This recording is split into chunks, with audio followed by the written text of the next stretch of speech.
Welcome back, friends. LostScarf here, and it's time for the first Kirby Light Novel full dub. The entire book is fully dubbed by me and other people that I found and recruited for this book.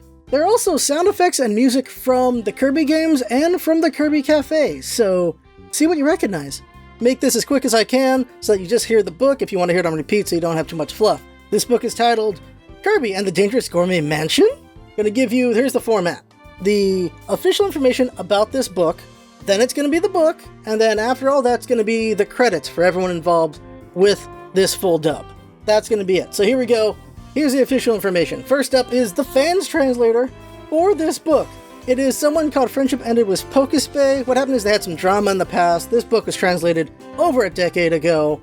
They were with Pokespace at some point, and then something happened over there, and then they just quit. Luckily, they kept their Tumblr up with all of their translations, and as far as I can tell, they're the first one to do it, so they got the ball rolling on the many translations for the light novels. So thank you to them. We're going to have them for books 1 through 8. After that, it will be other translators and myself for certain books as well. So the Kirby Light Novels are their own canon, but current Kirby game director Shinya Kumazaki says the light novel characterization of Kirby and crew are how he sees them in the game, so that's really cool there. The author is Mie Takase. They've written all of these Kirby Light Novels. They previously wrote the Sokoden 4 light novel, and then they've been doing Kirby Light Novels since 2013. That's how far back it's been. This novel came out on the 12th of August 2013, and it was eventually translated officially in French on the 7th of April 2022. It officially sold 1 million copies on the 24th of 2019. There has never been an English translation officially, which is very unfortunate, but it is what it is. Thankfully, people translate them. So the cover is a colorful display of green greens. Kirby's hopping in the center with King Dedede mad and running at him in the background. Below Kirby is Meta Knight waving at the reader, and Waddle Dee is holding a big keiki. At this point, it's Waddle Dee and not Bandana Dee. That'll change in 8 books. The last thing to note is the chronology of these books is certain games have happened in the past of these books, certain games will happen in the future, obviously the games haven't been made yet, and certain games, they're immediate res or they're post. It's very interesting the timeline going on here, so it's not the same as going one-to-one with the games, but in my mind, I still try to make it work anyway. But yeah, just keep that in mind because Book 3 is post Squeak Squad, Book 6 is post Triple Deluxe, and Amazing Mirror, and some other ones. And then Book 8 is Planet Robobot retold in the book form, so a lot of things are going to be happening here. The description for the novel on the back of the book is, Kirby's at last novelized. Setting his sights on the feast, Kirby gets into a gourmet mansion's party, but something unexpected is waiting for him there. An original story that can only be read here. When you open the book, you get the table of contents and the chapter names, which I won't say to not spoil the story, but you can look at the YouTube version to see them as well as the illustrations. The first page is Waddle Dee tripping on a rock with King Dedede running behind him. The second page is Kirby happily carrying food and having some crumbs on his face, because of course he does, and Meta Knight is running behind him as well. The next page is the main cast, which shows Kirby, Waddle Dee, King Dedede, Meta Knight, and a new original character named His Parfait-like. There's short descriptions for each of them, but they weren't translated, so I have no idea what they say. And now begins the story. Oh, one last thing. If you hear this chime, that means there's a new image on screen if you're watching the YouTube version. Or if you have the book in hand, you can look at that page. Chapter 1. Kirby and King Dedede. On an early afternoon, warm and tranquil enough to make one yawn, Kirby was lying down in the shade of a tree and looking up at the bright blue sky. No, to be precise, looking up at the clouds floating on the sky that resembled soft-serve ice cream. That looks yummy. Are clouds cold? Do they taste sweet? Like ice cream? In the midst of his thought, he became increasingly sleepy. Kirby took one deep breath while dozing off. Then the clouds swiftly came down from the sky, getting pulled by Kirby's mighty power. Wow, that looks yummy. Time to dig in. With his mouth wide open, Kirby swallowed the clouds in one gulp.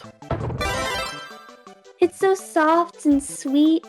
Also, my body feels lighter. It's like I became a cloud. Kirby possesses a marvelous power. That is, the power to make any ability from the opponent that he inhaled entirely his. Right now, Kirby has taken the power of the clouds, and is gently floating in midair. At this rate, it feels like he'll be transported anywhere riding on the wind. Whoa, the first time I inhaled a cloud, but it's really fun. Kirby! Jeez, Kirby, wake up! There's big news! Kirby suddenly jumped to his feet. Huh? Kirby looked around his surroundings. The clouds that look like soft-serve ice cream are floating across the sky. Huh? I'm pretty sure I inhaled those. Is that just a dream? What? Having been let down, Kirby once again flopped down in the shade of a tree. I said wake up, Kirby! There's news! The one shaking Kirby awake was his friend Waddle Dee. Feeling a little peeved, Kirby turned his back on Waddle Dee. So noisy. And I had such a pleasant dream. This news is for sure even more pleasant than that dream. What news? Just a few days ago, someone called Miss Parfait-like moved to the western edge of Dreamland. Did you know that? Parfait? Kirby sprang up and jumped at Waddle Dee. Where is it? Where's the parfait? No, it's not a parfait, but Miss Parfait-like. Yeah, I like parfait. What kind of parfait? Chocolate parfait? Fruit parfait? Well, banana parfait is my favorite. They're great. I also like strawberry parfait. Green tea parfait is great too. Really? I haven't tried a green tea parfait. They're delicious. Let's try some together next time, Waddle Dee. Yeah, let's do that. Kirby and Waddle Dee hold hands happily while thinking about various parfaits. And while holding hands together in excitement, something suddenly came across Waddle Dee's mind. What are we talking about? Parfait. We really like them. That's not it. It's not parfait, but Miss Parfait like we were talking about. When talking to Kirby, the conversation always deviates in this way. Barely remembering the information, Waddle Dee returned the subject back to the point. Someone called Miss Parfait-like to move to the western edge of Dreamland. She's really rich and built this huge mansion in the bank of a lake. What?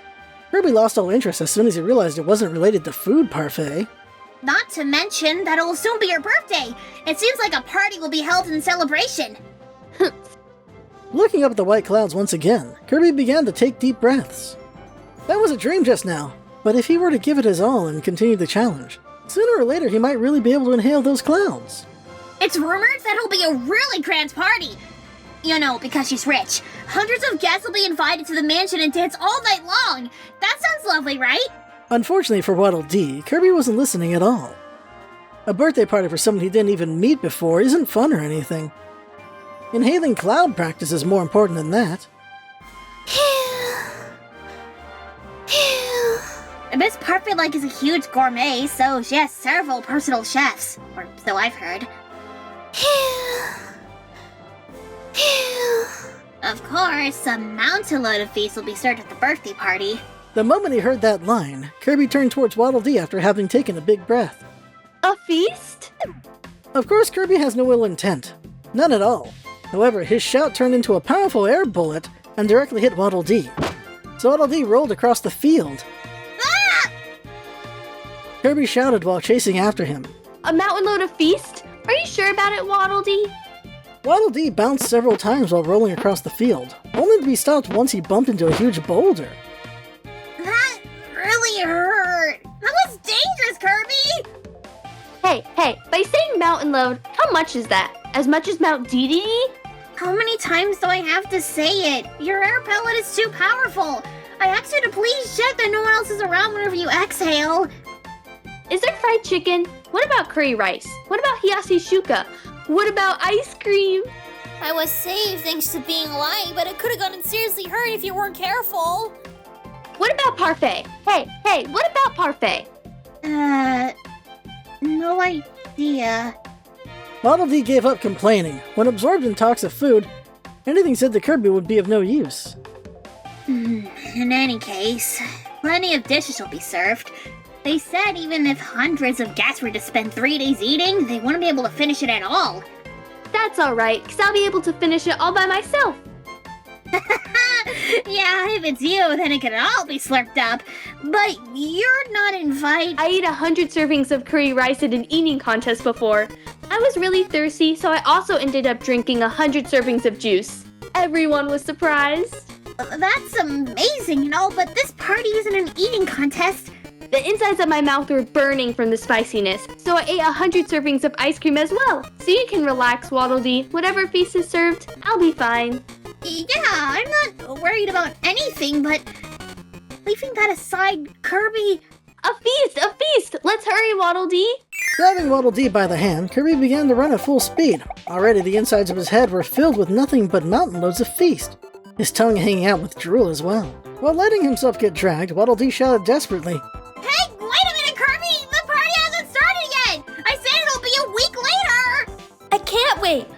them to start right now.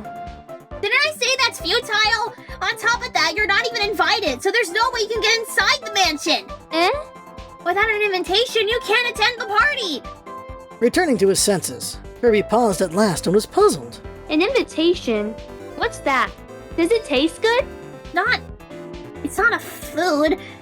An invitation is, you see, Does it taste like instant noodles? it's not a noodle, but an invitation.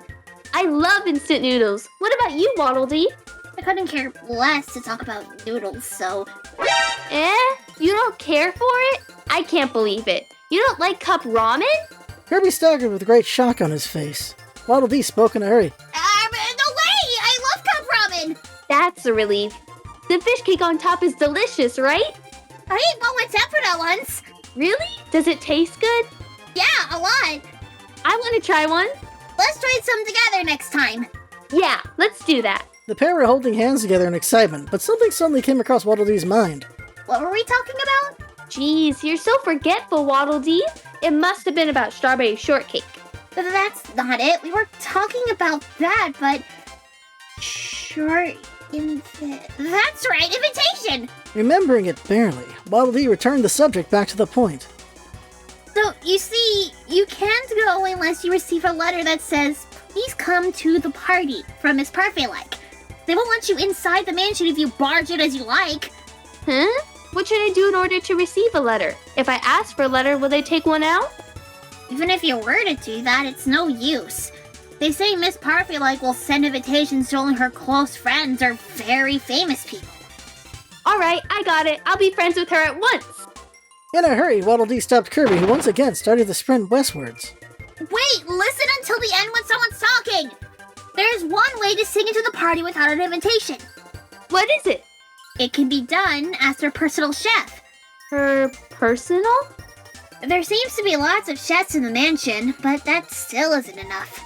You know, because of the huge party. For that reason, right now they're recruiting lots of chefs. If you can think of an original recipe and enter it, Miss Parfait-like might like it. If so, you'll enter the mansion's kitchen even without an invitation. You'll be able to taste each and every bit of the not-to-let feast. Tasting! Is a great idea, right? Let's think of a recipe together. Yeah! Kirby is overjoyed. He spun once in midair. Let's discuss the details again tomorrow. Till then, think of some ideas for a recipe. Of course, I'll think of some as well. Okay. I gotta go back now. See ya! Bye-bye, Waddle Dee. Saying goodbye to Kirby, Waddle Dee walked back the way he came from. Now the place that Waddle Dee is returning to is an eerie castle towering on the summit of a steep mountain, titled Mount Dedede. Waddle Dee works for King Dedede, who resides in this castle. It might sound nice that he's a devoted servant with the king's deep trust, but to put it simply, he's an errand boy who takes personal care of the king, and is in charge of things like chores. Climbing the old-fashioned stone steps inside the castle, Waddle Dee headed towards the king's room. The time away from the castle was only slight, but that doesn't mean the selfish king won't throw a tantrum in the meanwhile. At once he must pay a courtesy call. Your Majesty, I'm back! Once Waddle Dee started talking, a gruff voice of a king like a steel hammer striking down reached his ears. Oh, light! Waddle Dee cowered in fear. Judging from his voice, the king seems to be in an awfully bad mood. I'm sorry, sire! I'm all coming back from errands. I ended up getting lost! He'll rub salt into the wound if he told him honestly that he was visiting Kirby. It's because the king one-sidedly sees Kirby as a rival and shows hostility at every opportunity. Shaking his huge body, King Dedede noisily paced around while once again yelling in a loud voice. So light! Just what on earth is Mrs. Parfait-like doing? Huh? Could it be that she doesn't know my address? No, can't be. The address isn't supposed to reach anyone else but me. Your Highness? She doesn't know the postal code? Postal code for Castle Dedede? Is there such a thing? Waddle Dee blinked his eyes. The cause for the king's fury somehow doesn't seem to be a Waddle Dee. That is to say, he's concerned about the mail.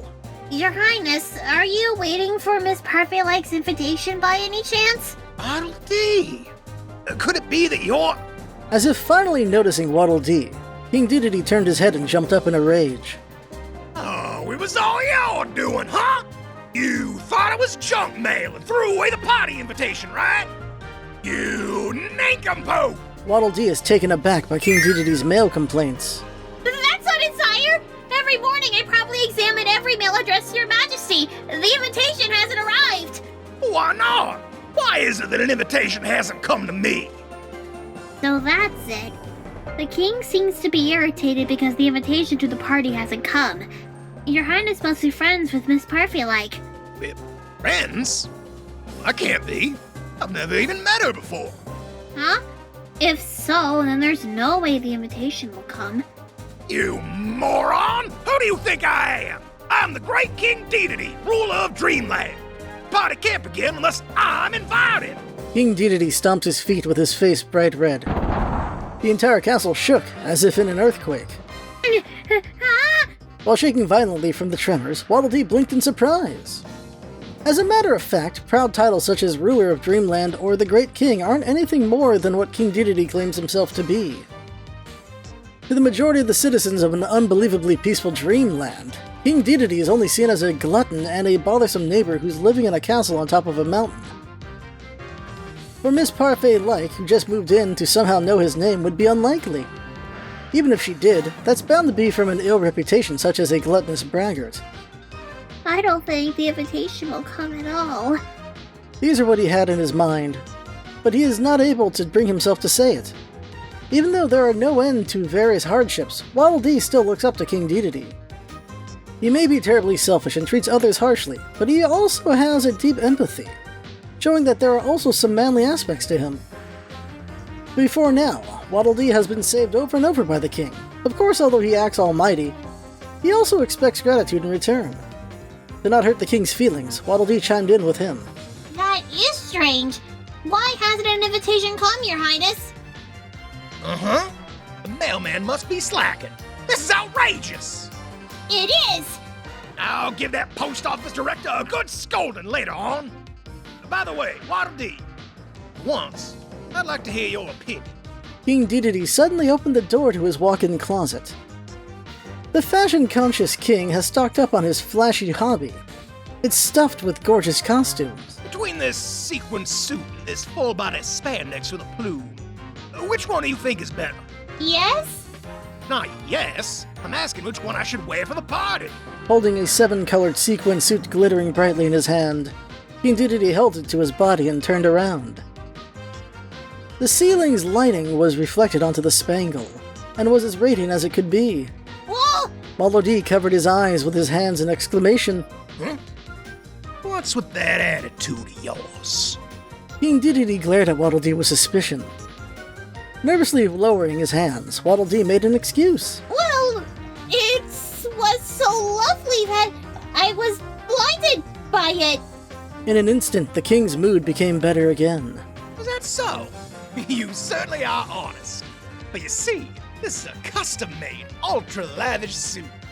As expected, Your Highness. This is only about as honorable as fashion sense. But no matter how you look at it, this is a bit too excessive, thought Waddle Dee while watching over him anxiously.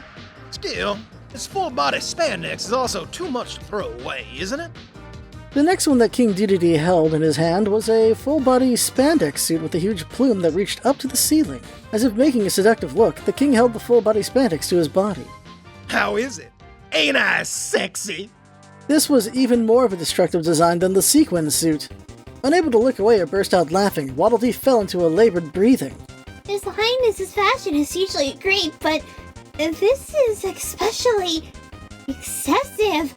Is what they thought. But verbally they said, What's the matter? Is my sexiness too much that you're left speechless? I wonder which one's better. Holding the sequin suit and the spandex back and forth to his body, the king looked in the mirror. The suit is the one with higher quality, but wouldn't the spandex appeal more to my charm? Any one of them were great. Oh, good grief, this is difficult even for my amazing fashion sense. Well, whichever clothing it is, they all feel so stylish. Yes, this is a difficult matter at hand. Well, it's fine. Let's take our time and think about it until the day of the party. King Dedede closed the closet door shut and smiled ominously. Right. I should also make an appointment at the beauty salon. Taking care of myself like a true gentleman. Oh, the ladies will be unable to take their eyes off from me. Oh, I can't wait for the party. Looking at King Dedede, who was laughing in excitement, Waddle Dee became terribly anxious. He was 100% sure the invitation wouldn't arrive. At that time, he couldn't help but imagine how furious the king would be. Chapter 2. For the party. The next morning, Waddle Dee left his room with his heart racing. Last night, he thought a lot about a recipe for applying to be one of Miss Parfait-like's personal chefs. Sweet custard pudding that melts in your mouth, or a moist, soft chocolate-flavored castella. It's just my imagination, but I can't help but get raptured in it. I'll decide which recipe to make after discussing with Kirby. However, before that, he must make sure to first pay a visit to his king. Good morning, Your Highness. Is there anything you need from me this morning? When Waddle Dee greeted him, the king pretended as if he wasn't there and looked out of the windows. Your Highness? That Kirby's up to something again. Having set up large binoculars, the king is looking outside the window. Waddle Dee called on him with an ominous feeling. What happened, sire? Take a look. That guy started doing something suspicious again. Speaking in a provoked manner, the king handed the binoculars over to Waddle Dee. Holding it to his eyes, he gazed outside the window and found Kirby cheerfully jumping about in the center of the field. Placed in front of him was an enormous bowl shining in silver color. Clinging onto an extremely large whisk, Kirby seems to be stirring the contents of the bowl. No matter how you look at it, the contents of that bowl are ingredients for sweets. Kirby seems to have set about on making an original recipe for the application immediately. There's no mistaking it. That guy's up to something bad. No, wait, don't tell me that he's... Waddle Dee, go see what Kirby's doing. What? That jerk must be planning to rebel against me. The contents of the bowl are probably gunpowder in order to blow up this castle. No way, I don't think so. Go, Waddle Dee! Exposing what he's up to will preserve the peace of Castle Dedede. Waddle Dee was kicked right out of the castle by King Dedede. Should have seen it coming. His Majesty is very cautious of Kirby. Right now, even at this moment, it's obvious that King Dedede is watching over the situation with binoculars. For that reason, he cannot behave overly friendly. Waddle Dee whispered while pretending to pester Kirby. His Highness will at every opportunity hold a grudge against you. It'll get really ugly if it happens to find out that I'm close with you. You're right. Because of that, I'm sorry, Kirby. I'll be unable to cooperate you with your cooking. That's okay, since I'm gonna make it all on my own. Kirby isn't concerned about Waddle Dee's worries. Clinging onto an enormous whisk, he stirs the contents of the bowl. Looking into the bowl, Waddle Dee became terribly anxious. What are you making? It's a super lavish, sweet, special, heaped-up Kirby's cake. That's a cake? To call it a cake, however, it would usually be done with flour and butter, and a sweet aroma should be in the air. Why are the cake ingredients so dusky and foamy like this? Waddle Dee asked nervously. What are the ingredients? First is the flour, and then the butter, Uh-huh. eggs, milk, and then sugar. That's not all, is it? What did you put in addition? It was orange juice, apple juice, and maple syrup. Yeah, and after that? And then miso and soy sauce. Afterwards, cola, chili pepper, oolong tea, sesame oil, and grated garlic. In the cake? Yep. Then I put natto, mayonnaise, ponzu, chili oil, and... Enough. To sum it up, it seems he ended up putting anything he could think of. Waddle Dee wanted to cry. Why the heck did you stop at the maple syrup? Why on earth would you put stuff like chili oil, grated garlic, or natto? Huh? You don't like chili oil, Waddle Dee? Don't you dip gyoza with chili oils? It does taste good if you dip gyoza on it, but this is a cake, not gyoza. So you also hate garlic? Even natto? I can't believe it! I don't hate it, but... What a relief. You aren't picky, just like me. Yeah, but this is... I'll let you try some when it's done, Waddle Dee. Look forward to it. While Kirby is full of confidence, Waddle Dee left the place while staggering. Kirby's even more of a glutton than King Dedede. He really loves delicious stuff and is especially fond of sweets such as parfait, cake, or dango. Until now, there's no doubt he has tasted all sorts of tasty desserts. And yet, Why is it that he hasn't realized putting stuff like natto or garlic in a cake doesn't make it delicious? You could say there's a difference between what he eats and what he makes himself. Kirby seems to be unable to work out how it'll end up when he combines these flavors together. In any case, he believes that blending in all sorts of ingredients that he himself likes will turn out delicious. At this rate, it's utterly hopeless. There's no one will be selected as one of Ms. Parfait-like chefs. Trudging back to Castle Dedede, what awaited Waddle Dee was King Dedede's voice more furious than yesterday. Oh, late! So late! What the heck is that Parfait-like doing? As King Dedede leaped and stomped his feet in anger, Castle Dedede shook lightly. The invitation still hasn't arrived, hasn't it? While he firmly believed that the invitation wouldn't arrive, Waddle Dee spoke before King Dedede in a concerned manner. It certainly is strange, Your Majesty. Darn it all! And I've made appointments at the beauty and hair salon. Curses! Surely this is the mailman's scheme.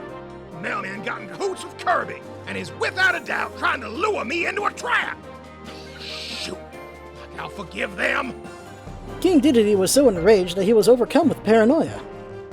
Waddle Dee, go and seize the mailman. Make him confess where he hid the invitation addressed to me. Waddle Dee was at a complete loss. There was no way he could seize the innocent mailman. Waddle Dee at once uttered what came to his mind.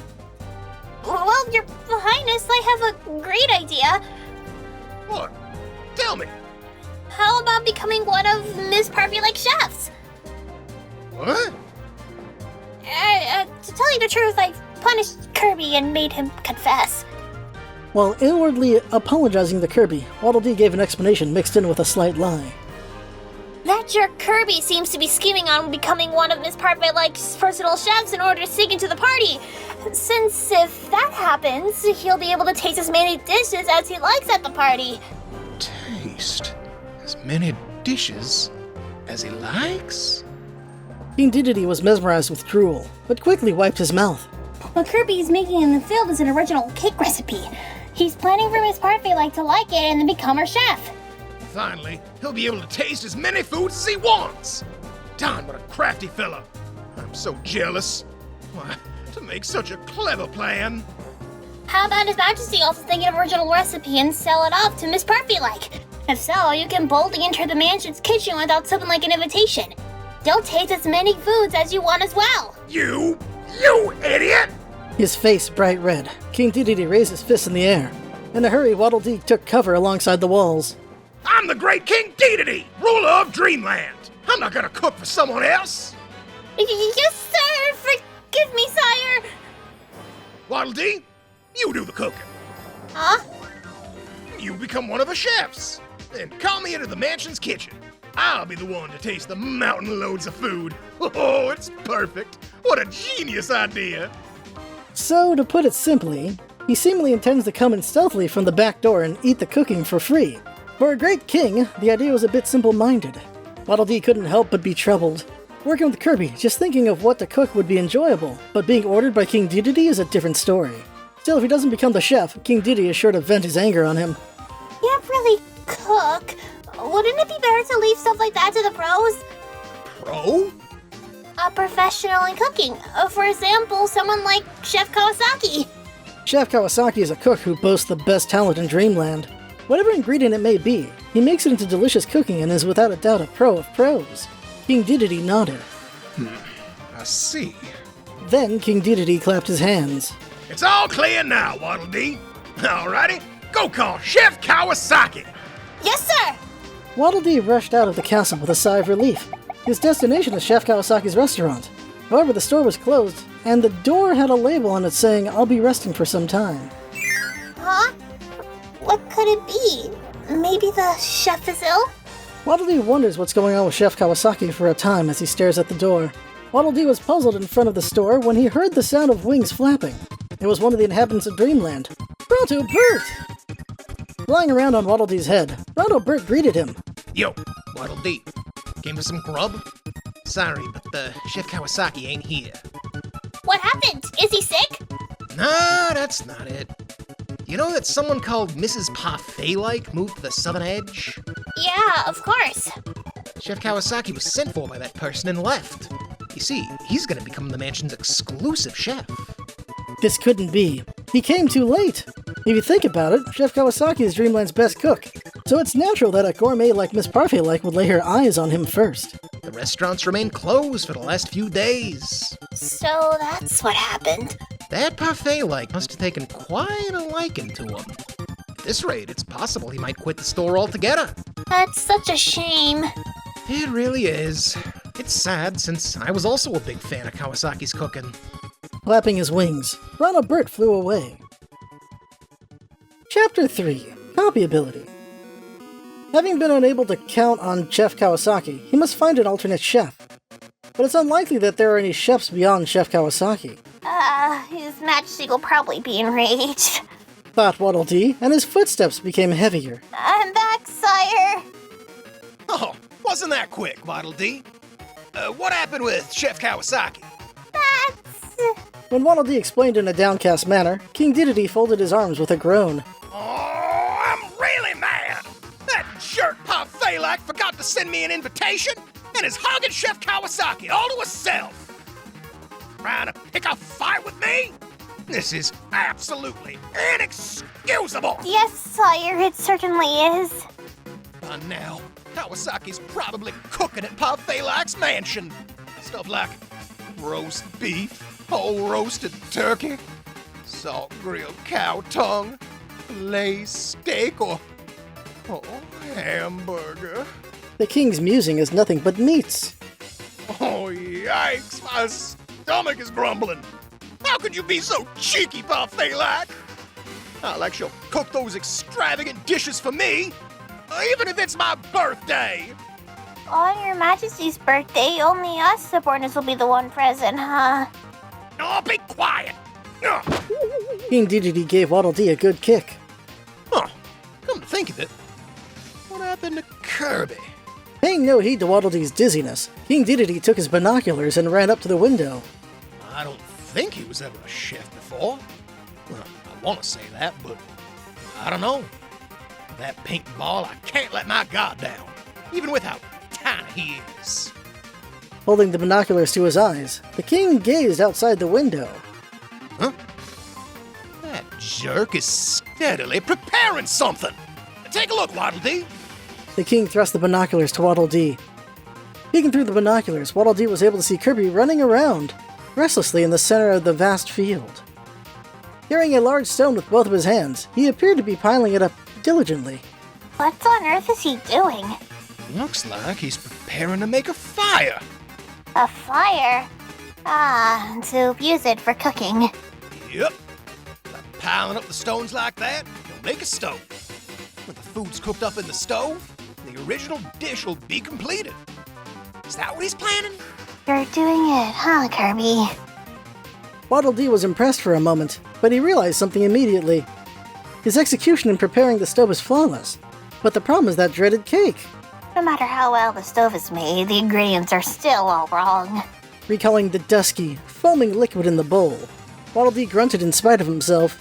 However, King Dedede is unaware of the identity of the dreadful cake. Grinding his teeth, he cried out in anger. I cannot let Kirby finish the dish.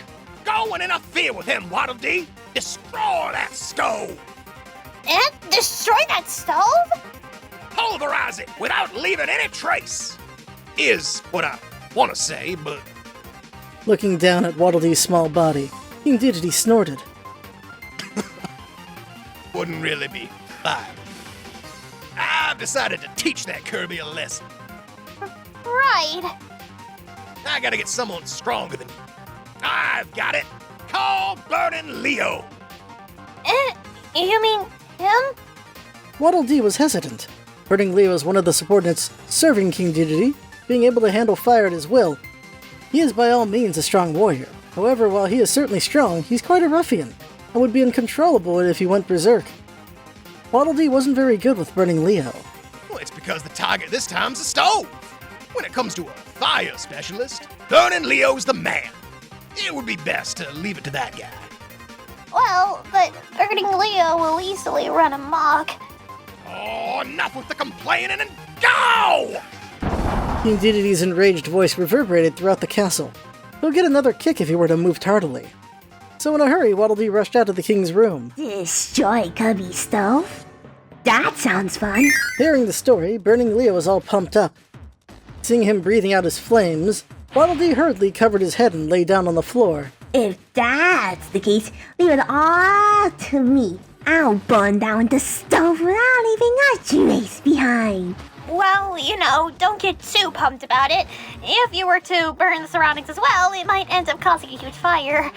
Stop spouting nonsense. If you get in the way of my highlight, you'll dearly pay for it. Once again, Burning Leo let out a huge flame. Will he be alright? Waddle Dee felt very uneasy. Once Burning Leo starts rampaging, no one can stop him. He was certainly worried about Kirby, as well as dealing with the fire. For when Kirby gets a burn, I need to have disinfectant bandages ready, and in addition a fire extinguisher. There was no end to his worries. In the stove that he made by piling up the stones, Kirby was about to finish laying in the weathered trees as fuel. Looks all good with this. All that's left next is igniting it. Nodding in a satisfied manner, Kirby took out a large match. At that moment, Hold on a sec here. with a loud voice, a shadow swooped down. Kirby looked up at the sky in surprise. The hot-headed Burning Leo swoops down in a straight line. Kirby jumped up in a panic. As though instead of a greeting, Burning Leo spit out small balls of fire. Kirby shook off the balls of fire flying towards him and shouted, What's the big idea? It's His Highness's orders. He said to destroy that stove. Burning Leo expanded his body. The next moment he spewed out an orange-colored flame from his mouth. Eek, stop it! By nature, a stove is meant for burning, so the fire is raging strongly. However, the flame from Burning Leo was way too strong. Taking a direct hit, Kirby's stove was scorched black, being unable to endure the high heat. Of course, the withered trees were all burnt to a crisp. What? The stove is... And I went through so much trouble making it! Ha! Serves you right. Burning Leo laughed with his head raised.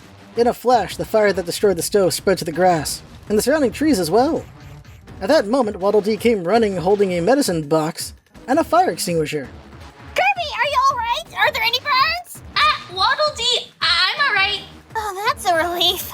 Spraying the fire extinguishing chemical, Waddle Dee somehow managed to put out the fire that was spreading. Burning Leo yelled in displeasure. Stop wasting time, Walkie. I went through so much trouble in setting that fire. Don't you think we would have been in serious trouble if the fire became huge? The fire extinguisher's my long-time enemy. I don't like it at all. Muttered Burning Leo in a hateful manner, but suddenly smiled like something came to his mind. Alright, Walkie. Dump that fire extinguishing chemical on Kirby. I can do that. Spray it on the match that Kirby has. By doing so, it will no longer be usable. Kirby suddenly hid the match behind his back. In a triumphant way, Burning Leo drew closer to Kirby. No stove and no match. In that case, Kirby won't be able to light a fire anymore. My mission will be complete. But if I do that, Kirby won't be able to. What is it, Walkie? Could it be that you're covering for Kirby? Burning Leo glared at Waddle Dee in suspicion.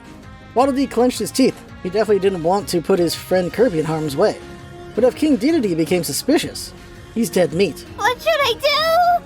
At that moment, Kirby whispered in a low voice to him. I'm alright, no need to worry, Waddle Dee. Kirby. I have a great idea. It's alright even if you spray the fire extinguisher on me. Waddle Dee looked back at Kirby. Kirby nodded with a smile as always. Does Kirby have a plan or something? When Kirby says it's alright, it definitely means so. It's been like that always, even until now. Waddle Dee stood boldly and prepared the fire extinguisher. Sorry, Kirby! Whispering it in his heart, Waddle Dee laid his hands on the lever. To make sure not to aim at Kirby as much as possible, he goes around the back and aims at the match. He boldly pulls the lever and the fire extinguishing chemical spewed out vigorously in white bubbles. At once, the match became covered in fire extinguishing chemicals. At this point, it was no longer usable. Burning Leo let out a piercing sound of laughter. Alrighty. With this, neither the match nor the stove is usable. Mission complete. Feeling triumphant, Burning Leo was full of openings, just as Kirby planned. Bending his body backward, Kirby took a big breath with all his strength. Burning Leo raised his voice. What is this vent? A hurricane? No way! Ah! Waddle Dee was in astonishment. Kirby's large mouth swallowed, burning Leo whole. Kirby? Kirby closed his eyes shut. Above his head, a beautiful, gold-colored flame flared up, just like a shining crown. Waddle Dee realized suddenly, That's right, a copy ability. Yeah! opening his eyes wide. Kirby jumped up and breathed out a fireball. Kirby possesses a special power. By inhaling someone, he can make their power his. A copy ability. Since Kirby inhaled burning Leo, he is now able to use the fire copy ability. In excitement, Kirby breathed out some small fireballs. Look at me, Waddle Dee! With this, everything will be fine. Although the stove has been destroyed, I can freely control fire now! Kirby took out the super lavish, sweet, special heaped up Kirby's cake that he left in the shade of a rock. Waddle Dee was at a loss for words. The ingredients were amazing, but the black lump put into an enormous cake pan was reduced to something that no longer looked like a food. I can smell butter, soy sauce, and that all mixed together. That's not all. I also put plenty of vanilla essence, cinnamon, and Nuki miso. You're going to bake that? Uh-huh. It'll be the sponge base for the cake. After baking it, I'll top it generously and the cake will be gorgeous. These are the ingredients for the topping.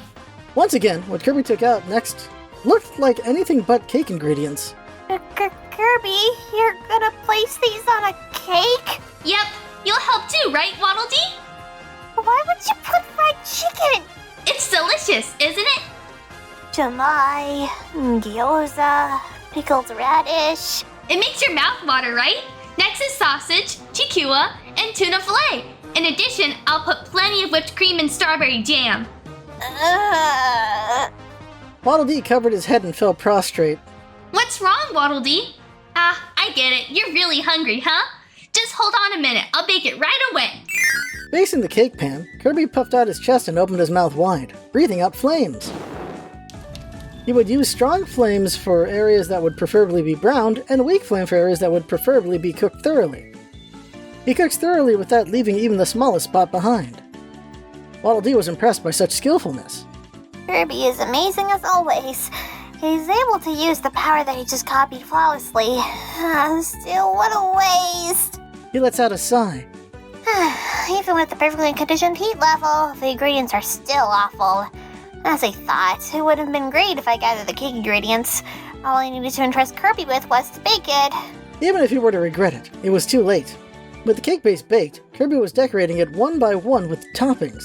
Fried chicken, gyoza, shumai, whipped cream. Can you help too, Waddle Dee? Top it with the ones you like. I'm not really fit for cooking. No need to hold back, Waddle Dee. See for yourself.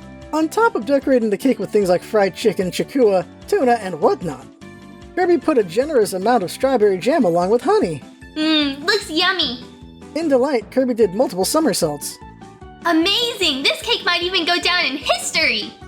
Sure, you might go down in many ways. Could it be possible that I'm a genius patissiere? I didn't even take any lessons, so maybe it's natural talent?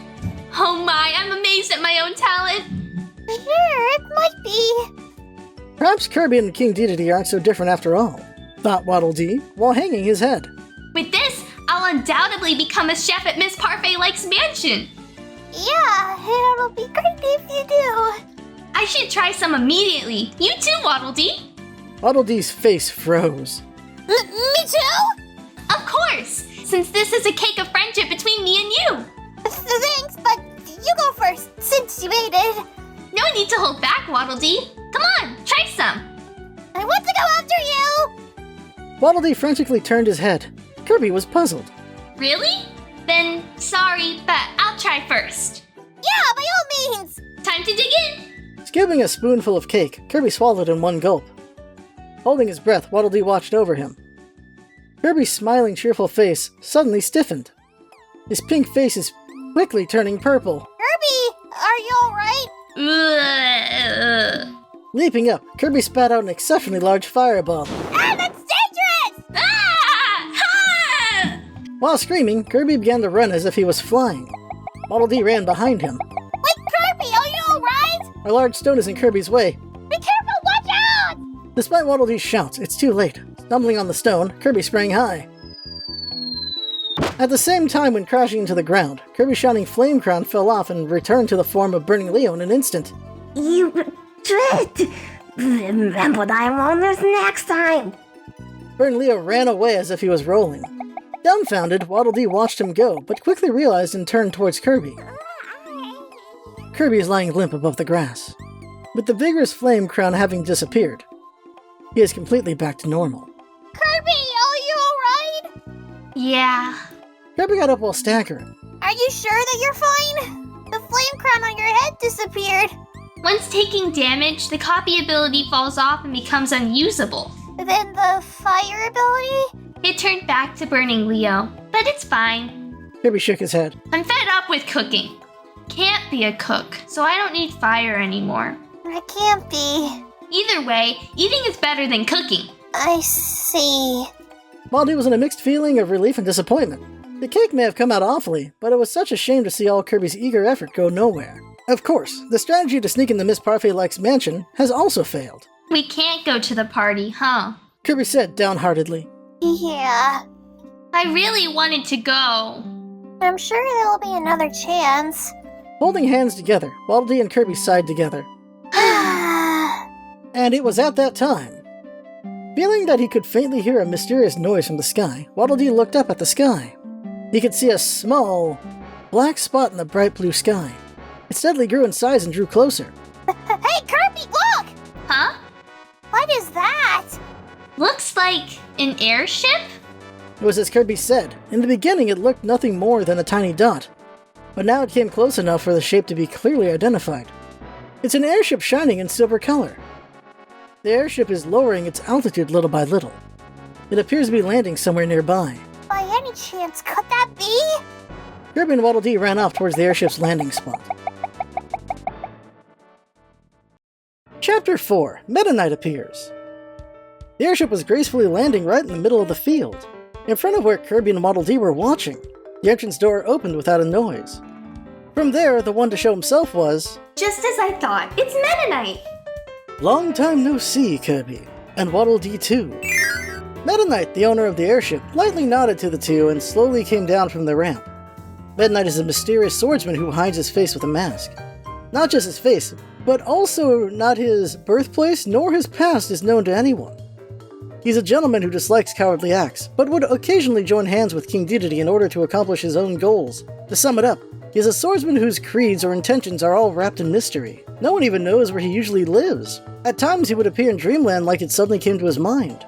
Right now, and for him to arrive, by any chance, it might mean a precursor to an incident? Lord Meta Knight, what brings you to Dreamland? It's because I received an invitation to a party, answered Meta Knight in a carefree tone. The invitation! Both Kirby and Waddle Dee reacted to that word. That means it can't be. I wonder if you guys know. A birthday party for someone called Miss Parfait-like who moved to Dreamland. Just as I thought! Shouted Kirby and Waddle Dee at the same time, who both jumped at Meta Knight. Meta Knight stumbled in surprise. Hey, what gives? Now that's Meta Knight. You're friends with Miss Parfait-like? No. It's not that I'm friends with her, but I've met her before at another party. So I got invited just because of that. Hey, show us the invitation! Don't jump around, Kirby. Rebuking Kirby, Meta Knight showed a sealed letter. This is it. Wow, is that the real thing? Of course. Taking out the invitation from the envelope, Kirby and Waddle Dee looked at it thoroughly. This is really it. It's written all properly. It says, "Please come to my birthday party. I'll be waiting with all my heart." Ah, you're so lucky, Meta Knight! I thought I said not to jump around. Avoiding Kirby and Waddle Dee, Meta Knight put the invitation away. Just what is all this fuss about? It's because I also want to go to the party. But I can't, since the invitation didn't come. You want to go to the party? Yeah, of course! Not losing to Kirby, Waddle Dee too raised his voice. His Highness is also waiting for the invitation. He's looking forward to it, wondering when it will arrive, and yet... I see. Understanding the situation, Meta Knight nodded. Actually, I'm also in a bit of trouble, you see. Trouble? With what? It's written in this invitation that they want me to come with a partner. Since they're going to dance all night long, I need a partner. However, I don't have anyone to accompany me with. Opening both his hands, Meta Knight shook his head. Since I can't find a partner, I was about to inquire if it's alright that I want to attend alone. Partner! Kirby jumped up. I'll be your partner. Bring me with you, Meta Knight. I don't have any problem with that. However, it's a dancing party, yes? Kirby, can you dance? I sure can. Bond Festival dance is my specialty. No, it's not a Bond Festival dance. You can't do dances like waltz or tango. Waffle? Dango? Yeah, I also love waffle and dango. Wrong. You got it all wrong, Kirby. Meta Knight is being pushed down by Kirby's vigor. Lord Meta Knight? What is it, Waddle Dee? His Majesty is also waiting for that invitation. Can't you take both Kirby and His Majesty to the party as your partner? King Dedede may be selfish and capricious, but he is Waddle Dee's precious lord after all. He wants to grant that wish of his if possible. Crossing his arms, Meta Knight groaned. That's a lot to ask. I'm determined to have only one person as a partner. Kirby or King Dedede. I can't choose both. Waddle Dee glanced at Kirby. Kirby kept quiet with a stiffened expression. Kirby's also optimistic, but is so stubborn when entwined with food. It definitely fills him with determination to not back down. In this situation, it's unlikely that anyone would concede. Waddle Dee was lost in his thoughts. Kirby's his best friend and King Dedede is his precious lord. He wants to grant both their wishes, but... In any case, let's go visit King Dedede. Shouldn't we decide after hearing his opinion? Kirby had a dissatisfied look. If you take someone like King Dedede, he'll without a doubt spoil the party. I'm pretty sure I'll be a better pick. We need to decide that fairly. Well, let's go. Meta Knight turned his cape. Castle Dedede was shaking violently. Having heard Burning Leo's report, King Dedede was running about in anger. Shoot! That jerk Kirby! He's so darn repulsive! He really is. Complained Burning Leo, his eyes dim with tears. He's so cruel. He had enough to use my firepower. And... Oh, stop crying! So irritating! You're the one to blame, you good for nothing! Yeah! King Dedede kicked Burning Leo in a fit of anger. Just then, with Meta Knight as the lead, Kirby and Waddle Dee were about to enter the room. Easily avoiding Burning Leo rushing towards him, Meta Knight greeted him with elegance. It's been a while, King Dedede. It's good to see you're healthy as always. Huh? Is that you, Meta Knight? What brings you to... Mid-sentence, the king noticed Kirby behind Meta Knight. His expression changed. What the heck did you come here for? So that's it. You came to destroy Castle Dedede. I can't allow that. Therefore, I'll be your opponent. Settle down, King Dedede. Kirby has no relation to this. Your business is with me. What did you say? It's about a certain woman's birthday party. Meta Knight took out the invitation. King Dedede stared intently at the invitation. Kirby stared at the invitation with determination, while Waddle Dee looked over Kirby's shoulder with curiosity. Don't tell me that's Parfait-Lax. Correct. Do you know Miss Parfait-like? I never met her before. I have heard of a large and showy mansion built on the shore of Lake Dedede, though. Lake Dedede, you say? Meta Knight was suspicious with what he heard. If I'm not mistaken, I heard that her mansion is near the bank of a river in the western edge. That's right. That lake's called Lake Dedede. This is the first time I'm hearing that. Well, it's common sense in Dreamland. Take a look. King Dedede pointed at a large map attached to the wall. Approaching the map, Meta Knight read out the toponyms written on it. Mount Dedede, Lake Dedede, River Dedede, Valley Dedede, Dedede Plains. Here or there, it's all Dedede. Duh! Since I'm the great ruler of Dreamland. The original toponyms have all been erased and rewritten. Oh, be quiet! The toponym isn't worth worrying about. The problem is that invitation. King Dedede stared at Meta Knight in envy, and paced around restlessly. In the first place, why is it that the invitations arrive to a jerk like you and not me? So mailman's cutting corners. Or is it that they got the address wrong? For that reason, I have a proposal for you. In order to attend the party, a partner is needed, but I don't have anyone that is suitable. Did you say partner? Yes, therefore, I want for either Kirby or you to go with me, but... You mean to say that you want me to come with you to the party? I don't mean that I choose you. Not yet. It's either you or Kirby. Are you screwing with me? Yelled King Dedede with his face all red. Meta Knight shook his head in astonishment. I wouldn't screw with anyone, but you're discontent with being my partner. I see. After all, you are prideful. It can't be helped, then. Forget what I said. I'll choose Kirby as my partner. Yippee! Kirby jumped about in delight. King Dedede hurriedly stopped Meta Knight, who was about to leave the room. No, that's not it. You must be screwing around by saying that you were wavering between me or Kirby. I've got to be the more suitable one. Oh? Meta Knight paused and turned to face King Dedede. So you're interested in being my partner? Yup. If you say that's the only way, it can't be helped. Let's go together as partners. I didn't really say that that's the only way. If you took someone like Kirby, you'll be humiliated. Anyhow, that guy's impolite, vulgar, and on top of that is unbelievably gluttonous. What? Don't you, King Dedede, eat like a horse as well? Retorted Kirby, not wanting to lose. They're all the same. Meta Knight muttered as he stepped in between the pair, glaring at each other. Wait, let's not quarrel over something like this. Let's decide it fairly. How? That's right, with rock, paper, scissors, for example. King Dedede laughed as if he was belittling him. Rock, paper, scissors is for children. For men, a test of skill should do it. All right, bring it on. With a sigh, Meta Knight interrupted the pair, who seemed like they could start fighting at any moment. Didn't I say to wait? Hideous quarrels aren't what I desire. If you can't be satisfied with rock, paper, scissors, I can't ask you guys anymore. Huh? I'll find another partner. Farewell. Wait! In a panic, Kirby and King Dedede clung onto Meta Knight. I love rock, paper, scissors. Rock, paper, scissors is the best. Me too! Hooray for rock, paper, scissors! Hurry up and start then. Putting some distance between them, Kirby and Dedede glared at each other. Let's go, Kirby. I won't lose. Rock, paper. Wait. Meta Knight calmly stepped in between the pair. What are you saying?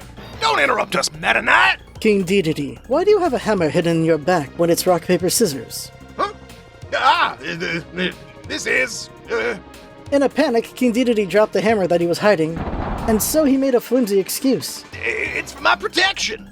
I can't win rock, paper, scissors without this. Liar! You were planning to strike me with it. Yeah, that's sneaky, King Dedede. To Kirby yelling, Meta Knight told him calmly, Kirby, that goes for you too. Right now, you were in an inhale stance with all your heart. Huh? Really? I was just taking a deep breath. Kirby whistled like he was trying to avoid the inconvenience at hand. Meta Knight sighed, Dear me, can't you guys have some decency for just rock, paper, scissors? We can, probably. I can't trust you guys. At that moment, Waddle Dee was watching in the corner of the room and nervously opened his mouth. I was thinking something. What is it, Waddle Dee? Since His Highness and Kirby both want to go to the party, I feel like narrowing it down to one person is a bit pitiful. But only one person will be selected as my partner. Yes, so I was thinking about it. Ah, I get it. Kirby jumped up. Me and King Dedede could go together. Meta Knight can stay at home. Oh, Kirby, what a great idea. I agree. Yay! Forgetting their usual animosity, Kirby and King Dedede held hands together in delight. Meta Knight shook his head. I'm the one that received the invitation. It makes no sense for me to not go. But, you know... No buts. Why don't we hear Waddle Dee's idea to the end? Receiving encouragement, Waddle Dee shyly made a proposal. Wouldn't it be great if both His Majesty and Kirby took one role? Both take one role. Yes, since His Highness is large, while Kirby is small, if Kirby gets on top of His Majesty and hides well with a cape and a cloth, I believe they could be seen as one person. A 2-on-1 role, huh? Turning his head towards Kirby and King Dedede, Meta Knight stared at the two from the top of their head to the tip of their toes. Indeed, that might be a great idea. Kirby and King Dedede looked at each other in the face. Both of them couldn't even imagine what will happen to them. Let's try it out. Kirby, try getting on top of King Dedede. What? If you don't want to, I won't take you to the party. I get it! I'll do it! Kirby sprang up and got on top of King Dedede's head. The king frowned. Why is it that I have to be a stupid stool? If you don't want to go to the party... I get it. I don't have any complaints. Sorry, Waddle Dee, but can you bring the king's cloak? Right away, sir! From King Dedede's closet, Waddle Dee brought out a gorgeous cloak. Meta Knight put the cloak on King Dedede and Kirby to conceal them, with the king's head and entire body completely hidden. Kirby's face is the only thing poking out. Kirby plus King Dedede plus dress equal one weird creature. Looks good. With this, it looks like one person. It's suffocating. Loosen the cloak a little. How about now? Well, I can tolerate it so-and-so. By the way, King Dedede, is dancing your forte? Huh? Did you say dance? Yes. At Miss Parfait-Lec's party, a dance will be held all night long, it seems. It's not my favorite, but it'd be impolite if you don't dance to at least one song. Leave it all to me. For me, dancing is a forte of the forte. Yelled King Dedede while suddenly breaking into a dance. Swaying his hips, he's skipping left and right noisily while at times uttering, Yeah!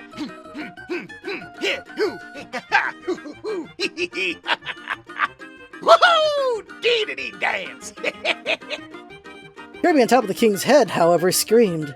Hold on a sec! Stop that! I might fall down! Meta Knight was bewildered, but came back to his senses with Kirby's voice.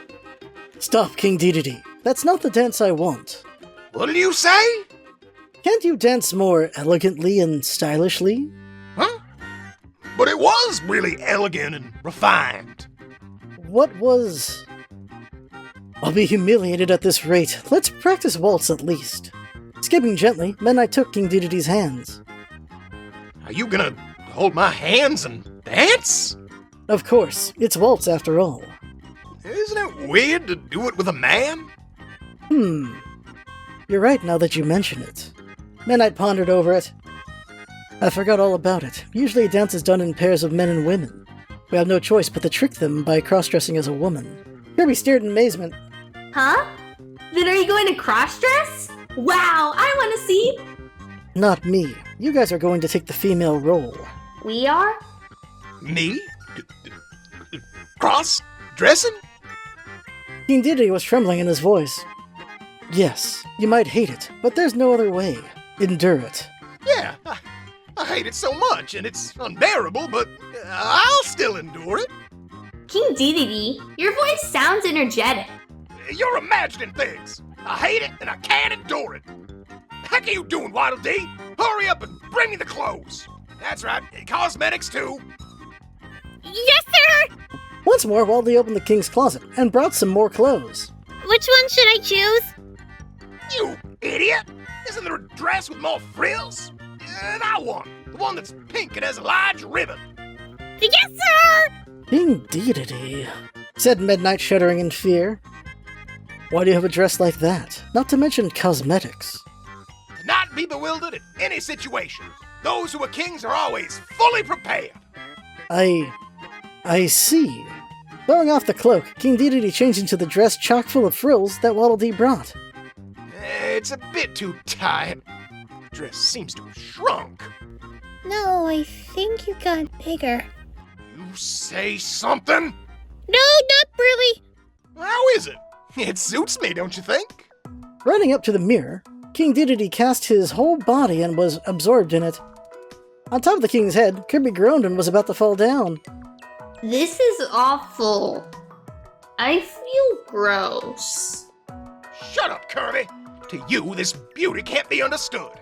Now, next up is the makeup and... Wait, King Dedede. Meta Knight stopped him. What's the point of you doing the makeup? Your face is hidden. Kirby's face is the one that's out on the surface. If you're gonna do makeup, you've got to do it to Kirby.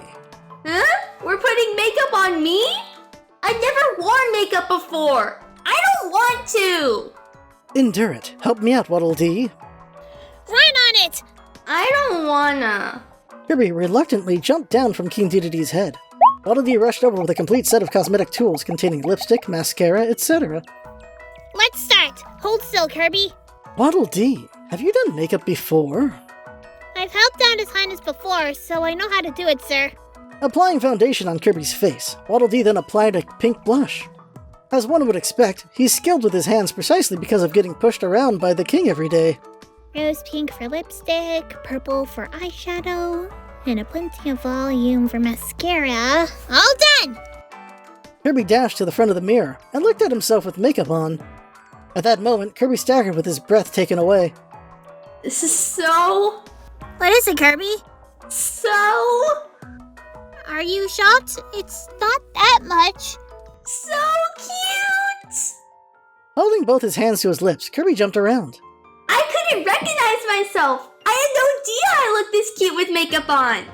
Kirby turned around and made eye contact with Meta Knight, who fell into silence. Hey, you think so too, right, Midnight? What should I do? It's too cute. Kirby blinked with the eyelash that was lengthened thanks to the mascara. It's iffy, but... Iffy? How? Well, it might be cute compared to King Dedede. What did you just say? Do you have bad eyesight, Meta Knight? Surely you know that I'm 100 times cuter than this grossness. Who are you calling gross? Hey, stop arguing. From now on, you guys are literally in one in flesh, since you two will be one person. Kirby and King Dedede both grudgingly stopped exchanging glares. Not inclined to do so, but it can't be helped. It's all so I can go to the party.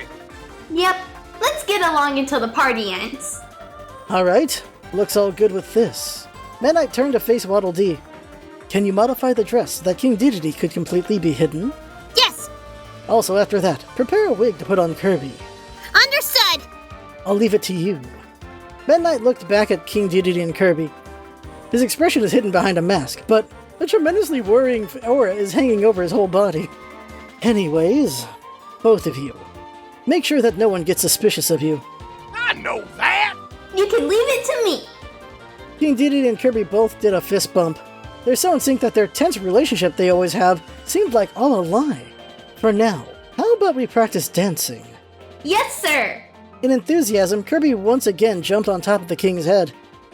Taking King Dedede's hands, Meta Knight started practicing a waltz. 1, 2, 3, 1, 2, 3. No! You move with the direction that I'm leading. Oh, you're noisy. Waltz is so boring. Dedede dance is so much trendier and elegant. Be quiet and practice. On top of the king's head, Kirby was entertained in the beginning, but gradually became bored with nothing to do. So boring. I want to dance too. You have the role of the head. It's better for you to just smile without doing anything. That's boring though. I got it. I'll just sing. La la la, what nice weather. What a nice breakfast. La la la. Stop singing! With King Dedede's dance not improving at all, and Kirby's arbitrary behavior not having subsided at all either. Finally came the day of the party. Chapter 5. What a feast! That noon, Meta Knight visited Castle Dedede. King Dedede, Kirby, I came to pick you guys up. We were waiting, Meta Knight. Right on time. Already, Kirby is finishing on his makeup. King Dedede too has his body covered with the pink dress that Waddle Dee tailored. King Dedede is covered entirely up to his head. A gap was opened just barely for his eyes and mouth portions. Covered with a faint lace, it's a design where the opening can't be discovered from the outside. This was thanks to Waddle Dee's laborious work. Peeking from the gap with bulging eyes, King Dedede complained. Oh, the dress shrank again. It's because Waddle Dee's so bad at sewing. No, from what I saw, it seems you got larger again. What did you say?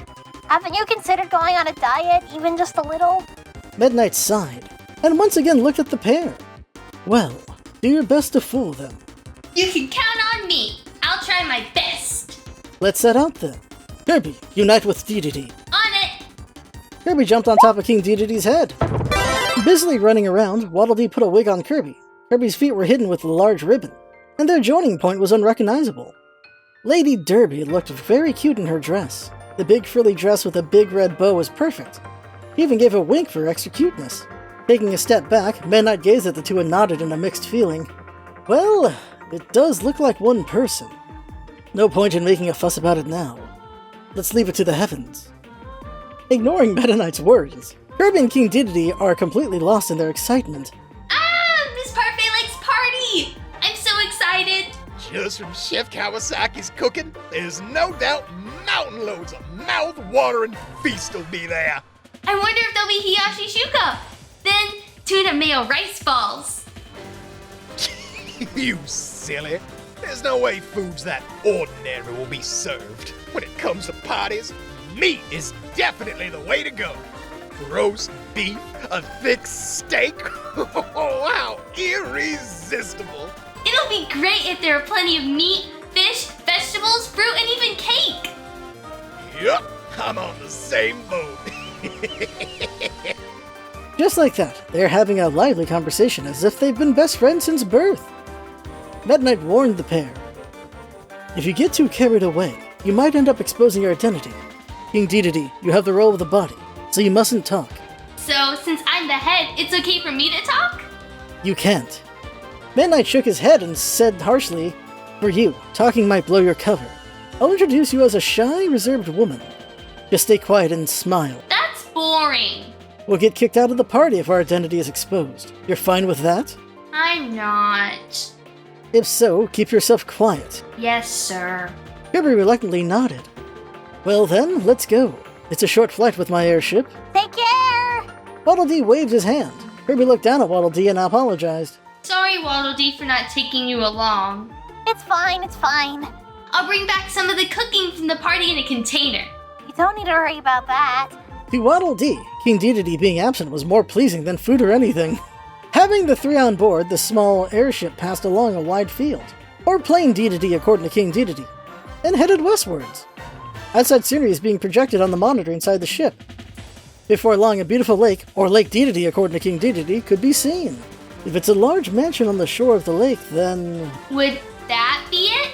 Looking up at the monitor, Meta Knight was dumbfounded. Kirby yelled out in a loud voice. Wow, that's a delicious looking house! It was as Kirby said. Miss Parfait-like's mansion was an enormous sweets house. The white walls looked like whipped cream, and the roof was like chocolate. Here and there, large decorations of fruits and ice cream shapes would also stand out. Of course, there's no way those are actual foods, but the entire mansion was of a design heavily resembling a cake. Darn, not bad, that parfait-like. King Dedede said in frustration, sparked by a feeling of rivalry. When I return, I'll also decorate Castle Dedede like a cake. You think I'll lose to you? I don't think such an excessive hobby is good for the building. More and more, Meta Knight seemed to regret attending the party. Setting that aside, the airship landed gently in front of the mansion. Yippee! A feast! A feast! Before the door opened, Kirby rushed off before anyone else, only to be restrained by Meta Knight. Kirby, you can't just rush ahead by yourself. Ah, that's right. I was the head. If only the head is around. People around you will faint. Don't ever leave the top of King Dedede. And finally, don't speak. Just be quiet and smile. Yeah, I got it. Captivated by the feast, Kirby glibly replied. Let's go then. Taking King Dedede's hand, Meta Knight came down from the ramp extended outside the door. Passing through the door, it is a venue for a gorgeous garden party. Many visitors with a glass in hand are laughing and talking. Not just the mansion's building, but the garden is also a sweets garden. Instead of fruits, trees have cakes and candies growing on them. What was blossoming on the lawn weren't real flowers, but flowers made of starch syrup and sugar. And in the center of the garden is a melon soda fountain with a refreshing spout. Meta Knight, Kirby, and King Dedede were all at a loss for words after seeing such a splendidly made sweets garden. A high-pitched voice suddenly resounded at that moment. My, if it isn't Lord Meta Knight! Welcome to my party! The one who ran up to him was a woman dressed in bright red over her round body. Her whole body is adorned with sparkling gems. Those accessories also were shaped like nothing but sweets such as candies, cookies, etc. Ow, so round. Kirby whispered quietly. Are you the one to say that, Kirby? King Dedede talked back sneakily. Meta Knight scolded the two in a low voice. Didn't I say to be quiet? That's Miss Parfait-like. Meta Knight stepped forward in front of the madam and elegantly greeted her. Thank you for the invitation, Miss Parfait-like. I was all worried, thinking you might not come. I heard you're not very fond of parties. Well, it's been a while since I've received an invitation. Happy birthday. Midnight held out a bouquet that he prepared. Oh my, thank you so much. Oh? Miss Parfait noticed King Dedede and Kirby standing behind Meta Knight. Is she your companion? Yes, she's my friend. What's her name? Ripes, he hasn't thought of a name? Meta Knight blurted out a half-baked name in a flurry. It's Dedede. Ms. Dedede? Oh my, what a cute-sounding name! Please, take your time here, Ms. Dedede. Just as he was told, Kirby shut his mouth and smiled. Pardon, Dedede is quite a reserved person. She can't speak with someone she's not familiar with, said Meta Knight. My, I see! She's made just for you, who's also quiet. Miss Parfait laughed, as if it was meaningful. There's more than enough cuisine and desserts for everyone to eat. Please, help yourself. Thank you. My proud chefs have made it with all their efforts. I'm sure you'll like it. You've hired Chef Kawasaki, huh? He's the most skilled chef in Dreamland. Eh? As soon as he said that, her attitude became strange for some reason. Her smile disappeared from her round face. Miss Parfait, nervously shifted her gaze and talked rapidly. I have no doubts on Chef Kawasaki's skills. I'm very satisfied. Since he closed the restaurant, there are also those who are upset. Is that so? How terrible! I ended up making everyone resent me.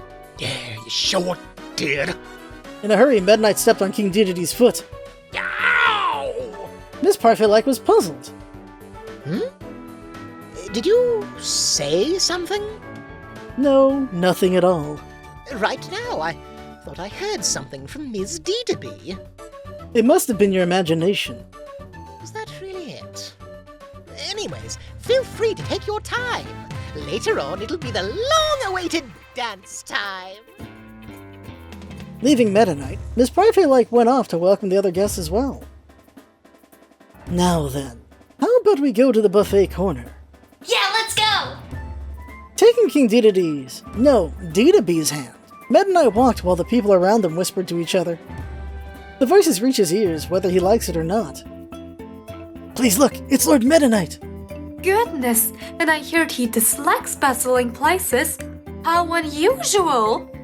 Who's the woman that he brought along? She's quite a large woman. Is she his friend?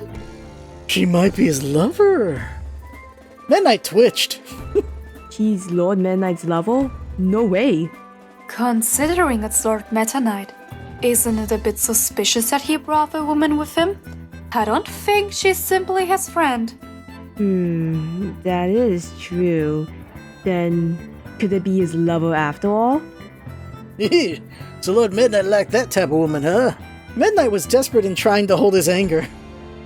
What's wrong, Meta Knight? Why are you trembling? Let's hurry and get to the food. Just now, I went through the greatest humiliation of my life. Huh? Why? Never mind. Lady Derby looked at Meta Knight confused while he seethed. His favor to his friends cost him more deeply than he'd expected. While exposed to everyone's gaze, Meta Knight and Dedede proceeded towards the inner part of the garden. It was the most extravagant buffet corner that they've ever seen. Decorated with a large ice sculpture, immeasurable amounts of plates are lined up around it. For meat and fish cuisines, it goes without saying. And there are also heaps of pasta, salad, soup, and dessert. Whoa! In an instant, Kirby's look changed. Even now, seeing how he might forget the situation and rush off, Meta Knight warned him, "Don't move around as you please, Kirby." I know that, but still, it looks so delicious. We'll eat elegantly without rushing. Sure. Meta Knight distributed the cuisine to the plate. King Dedede's hand cannot skillfully carry the cooking towards Kirby's mouth. Therefore, Meta Knight had to feed the meats and vegetables that he pierced with a fork to Kirby. Wow, so delicious! Next up, I would like that meat over there. Take your time and eat. It's so good. Give me some more. Once again, everyone that saw his current state gossiped amongst themselves. Please, take a look. Lord Meta Knight is feeding his level. Yes, it feels like he's having us say, ah? Aren't they flirting a bit too much? Lord Meta Knight's cool image has been ruined, huh? While bearing the humiliation, Meta Knight continued feeding Kirby. Hey, feed me too! Naturally, King Dedede complained. Just wait a little longer. I can only feed you when no one's watching. That large tree shade should do it. Let's go! King Dedede dragged Meta Knight to the shade of a tree. In an instant, the whispers of others are spreading about.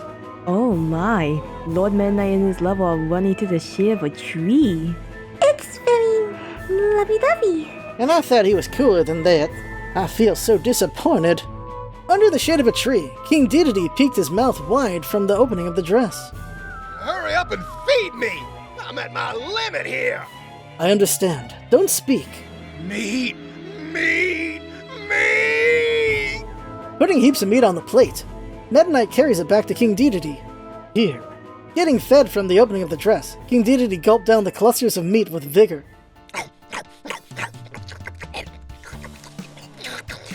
Oh, my favorite beef steak! Good! So good! Don't talk. This level of doneness for a steak, this rich sauce. Surely this is perfection! King Dedede licked around his mouth with his huge tongue, but pondered suddenly.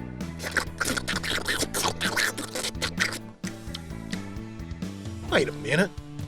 This is, without a doubt, a perfection, but What is it? this isn't Chef Kawasaki's recipe.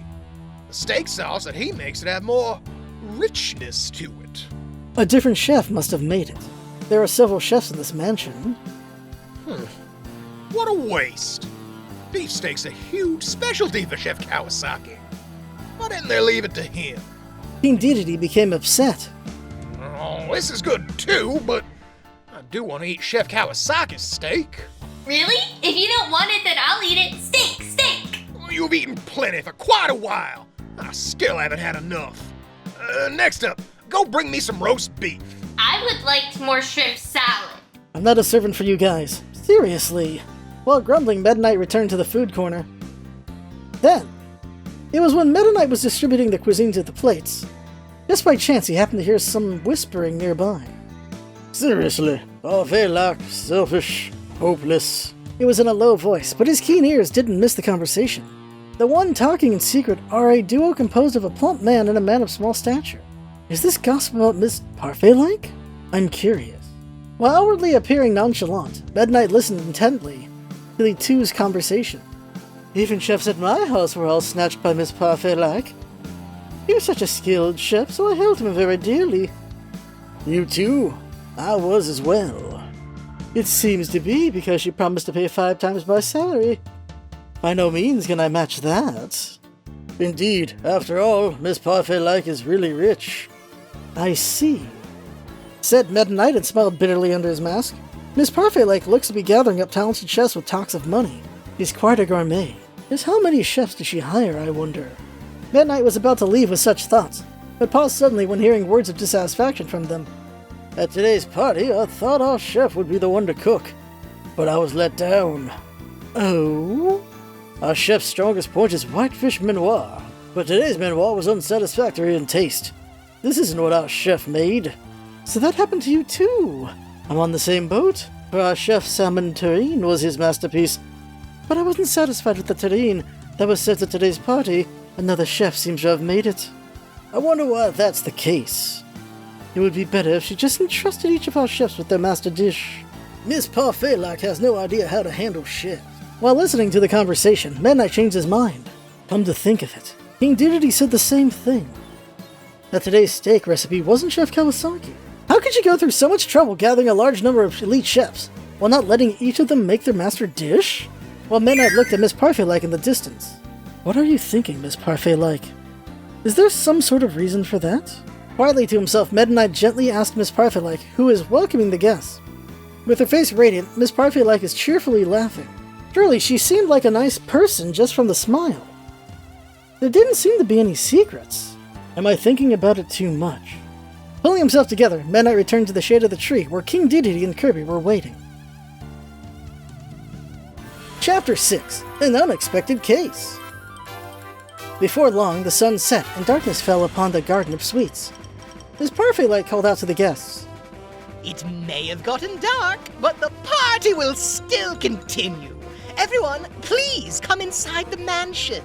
Let's start the dance party at the hall. The guests went inside the mansion. Well, let's go as well, urged Meta Knight, but Kirby said, in complaint, I want to eat more. I like meals more than dance. That's right. Inside the dress, King Dedede raised his voice in agreement. We can leave something like dance to guys with more time on their hands. I'm not moving from this place. What are you guys saying? Take a look. Midnight pointed at the buffet corner. The platter that was piled with cuisine just now was completely empty. Even the parsley for decoration was completely eaten. I heard that there was enough for hundreds of guests, or even after 3 days they wouldn't finish it. But you guys ate it all in 3 hours. It was as Meta Knight said. Without a moment of break, Kirby and King Dedede kept eating the cooking, in which that appetite was enough to make all the guests tremble in fear. They would hear harsh words like, Could Lord Meta Knight's lover be a monster? Isn't her stomach connected to the 4th dimension? Everyone was afraid of Dedede, and didn't dare to come near her. Thanks to that, their identity wasn't blown, and their strategy was ultimately a success. In any case, all the dishes are finished, or rather, you guys finished it all. No! It isn't enough! I want some more! Yeah, I'm starving too. Just how far does that gluttony of you two go? In King Dedede's hands, Meta Knight forcibly dragged him inside the mansion. Like the garden, the hall was also decorated in fruits and sweet motifs. Chandeliers resembling a parfait, a sofa resembling a chiffon cake, a table resembling an apple pie. A sweet scent is wafting through the air. The orchestra is playing a graceful serenade. The guests were very satisfied with this party. As expected for Mrs. Parfait Light. All the ins and outs are truly cared for. Oh my, how splendid! While everyone is in admiration, the one dissatisfied would naturally be Kirby and King Dedede. What is it with that chandelier? I thought it was a real parfait, but it's just a fake. That table too! I thought it was a real apple pie and bit into it! I just wish they didn't make it so ambiguous. Seriously. And I got my hopes up. At that time, the music played by the orchestra changed to a light waltz. Miss Parfait stepped forward to the center of the banquet and spoke. Now it's time for the dance. Everyone, please enjoy it with all your heart. Holding hands with their respective partner, the guests started dancing a waltz. Miss Parfait called out to Meta Knight. Lord Meta Knight too. Please dance together with Miss Dedede. Meta Knight looked at Kirby and King Dedede. Neither of them had any interest in dancing, only wavering in boredom. They did do special training for dancing, but it was no good. If the two of them were to dance a waltz, they were bound to expose themselves in an instant. Meta Knight made a flimsy excuse. Dedede isn't very good at dancing. I know how much effort you put into this dance party, but forgive me. If you could allow me to decline tonight's dance. Aye, if that's the case, then... Miss Parfait's eyes lit up. Won't you dance with me? What? Me? Correct. I love to dance.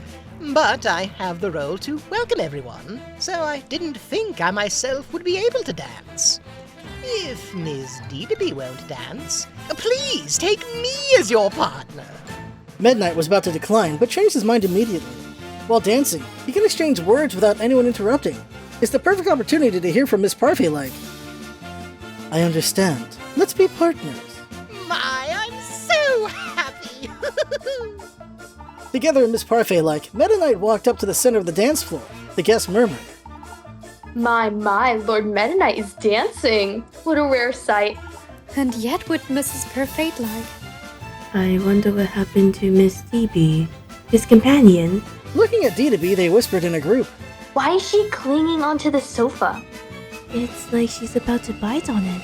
Right now, a drool is hanging from her mouth. Let's just say we didn't see Dad. Turning their backs on Dedede, one by one they stepped forward to the dance floor. Meta Knight started dancing a waltz with Miss Parfait Lord Meta Knight, how was the meal today? Miss Parfait asked while dancing. The meal? Ah, yes, it was wonderful. To tell the truth, he was busy carrying food to Kirby and King Dedede and didn't even have any himself, but there was no way he could tell the truth. Miss Parfairlike laughed in satisfaction. My, I'm delighted you said that. I have an obsession with cuisine. A meal that isn't delicious has no use in life. I always tell that to the chefs at my house. Hearing that word, Meta Knight remembered the conversation he heard a while ago. For whatever reason, Miss Parfairlike doesn't seem to let the chefs make their own master dish. It's kind of odd, seeing how she says that she has an obsession with food. Is there some sort of reason for it? Come to think of it, is Chef Kawasaki ill? Asked Meta Knight in an indirect way. Eh? Well, I felt it was strange that none of the dishes seemed to be from him today. Did something happen to him? Suddenly, Mrs. Parfairlike became flustered. Her graceful steps became disordered, and she stepped on Meta Knight's foot. My, I'm sorry. For me to... Don't worry about it. More than that. Right. If I kept Lord Meta Knight all for myself, Miss Dedede would hold a grudge against me. Enough dancing for today. Miss Parfairlike suddenly stopped dancing and left him. She wants to avoid this issue at any cost. Either way, she's hiding something. With increased skepticism, Meta Knight left the dance floor. And now he realized an important issue at hand. He couldn't find what resembled Kirby and King Dedede. Even though they must have been sitting on the chiffon cake-shaped sofa just now, Meta Knight hurriedly looked around the hall. But the pair were nowhere to be found. Meta Knight grabbed a woman nearby and asked, "Did you happen to see Dedede?" If you're talking about her, she seems to have left the hall just now. Meta Knight held his head. Kirby and King Dedede are still unwilling to let go of meals. They must have gone to find something to eat. Darn those two. Still moving as they please. The two? No, nothing. Excuse me. Pushing his way through everyone enjoying the dance, Meta Knight rushed out of the hall. At that moment, Kirby and King Dedede were slipping out of the hall. They were wandering around the mansion's corridor. Their goal was, of course, just as Meta Knight had intuited. They were on an exploration to find something to eat. I wonder which way is the kitchen. Lady Derby spins around looking everywhere for the kitchen. My intuition, it must be on the other side of the corridor. Yeah, I think so too. I know it just from the smell. My opinions coincide fairly well with you. Let's go! Yeah! They are perfectly in sync, like they've been best friends for a long time.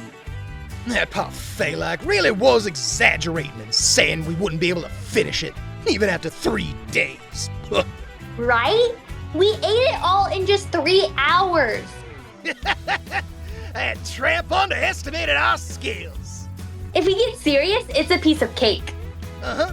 Let's raid the kitchen. Both of them have an astounding ability in sniffing out the smell of foods. Miss Parfairlike's mansion is wide and intricate like a labyrinth, but the two found their way to the kitchen without getting lost. Alrighty, this is it! This is it! May I have some shrimp salad and roast chicken? King Dedede rammed down the silver-colored door that was shut. The kitchen was so vast, with pure white stoves and counters lined up together. Yahoo! I would like some more! When the two rushed in a queer voice, a scream came out from the corner of the kitchen. Please forgive us. We'll make it again immediately, so please forgive us. Huh? What was that voice just now? Kirby and King Dedede approached where the voice came from. In the shade of the counter, 3 chefs were kneeling and trembling on the floor. You cronies of Mrs. Parfairlike's chefs? Asked King Dedede. Indeed. The eldest among the 3 raised his face and answered, Just the 3 of you? Although I've heard that several chefs are employed at this mansion. Yes, that's, may I ask who you are? You don't know my name? What a disgraceful fella! I, without a doubt, am the great ruler of this dreamland! You can't say your name! Kirby stopped him in a hurry. What are you muttering to yourself? No, just now. I believe a voice came out not from your face, but around your chest. Murmured the young chef in curiosity. You're just imagining things. Kirby begged the question. Remembering that his face is hidden in the dress, Dedede sank into silence. My name is No, Dedede. I'm Lord Meta Knight's friend. I see. So you're one of the guests invited to today's party? Right. The cooking wasn't enough, so I came to find something to eat. How could that be? Was there not enough cuisine? The 3 chefs staggered as if they were beaten down. The eldest chef held his head and let out a groan. Art says we made an error in calculating the amount. We planned to make plenty for everyone, but it wasn't enough. What should we do? We're done for! Both Kirby and King Dedede were taken aback. However they see it, the way these chefs were frightened was anything but normal. Hey, what happened? It was when Kirby was about to ask. Kirby! King Dedede! A stern voice resounded. It was Meta Knight that rushed to the kitchen. Meta Knight gave a good hollering at the two. How many times did I tell you not to behave as you please? I'm fed up with being a partner for you two. We're going back. At that moment, Meta Knight noticed the three chefs shivering in front of Kirby and Dedede. What are you guys? Dear guests, As if in a prayer, the chefs placed their hands together and looked at Meta Knight. please keep this a secret to my mom. There wasn't enough cuisine, so we'll make it again immediately. But there aren't any more ingredients. Looking at each other in the face, the chefs began to tremble once again. We'll go buy some immediately. But we bought up from all the stores nearby. Well, it's alright, even if it isn't nearby. We'll just cross the mountains and the rivers and go buy some immediately. What on earth are you talking about? Well, no idea.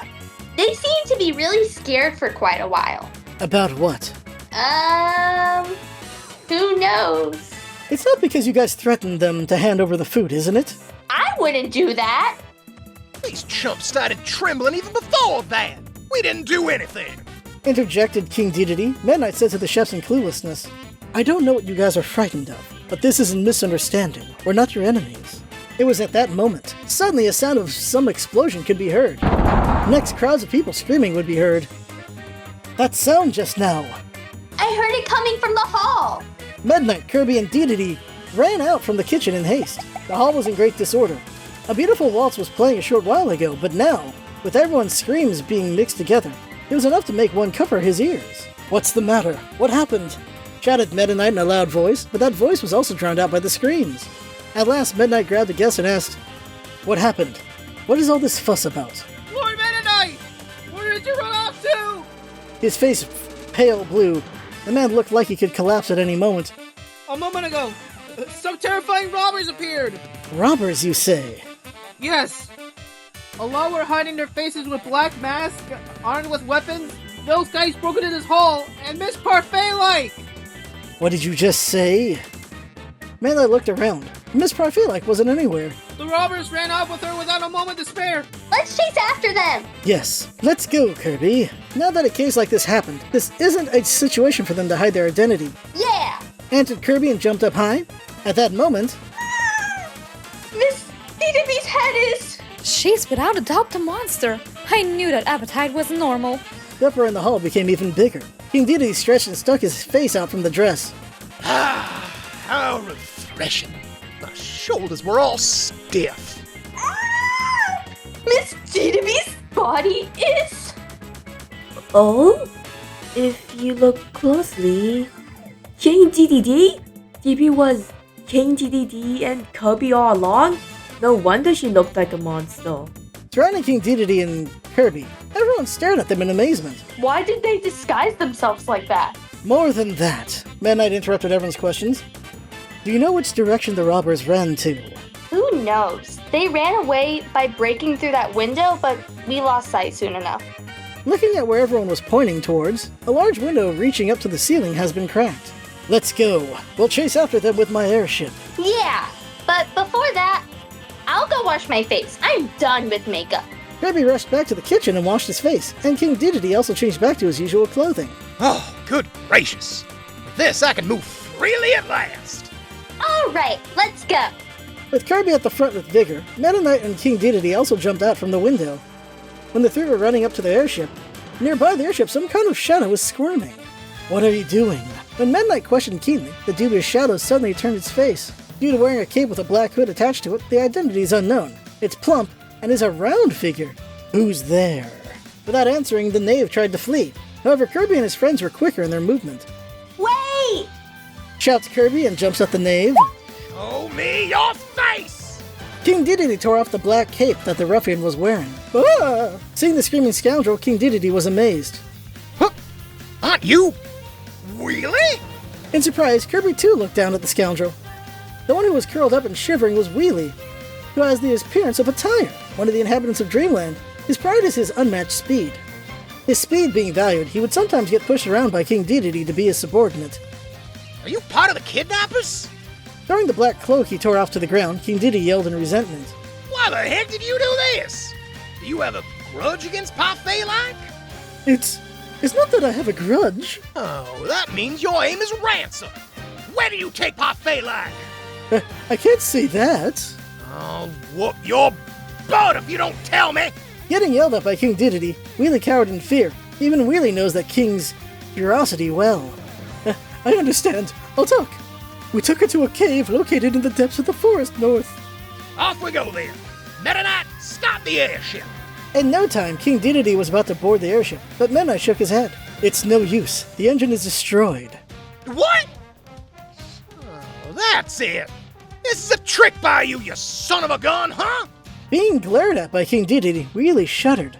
I'm sorry. Wheelie cries as King Dedede yells at him. The airship has smoke billowing from it behind them. Crud. Forest North is quite far. We can't go without a vehicle. Meta Knight, hurry up and fix the engine. It'll take some time. Oh, shoot. What can we do?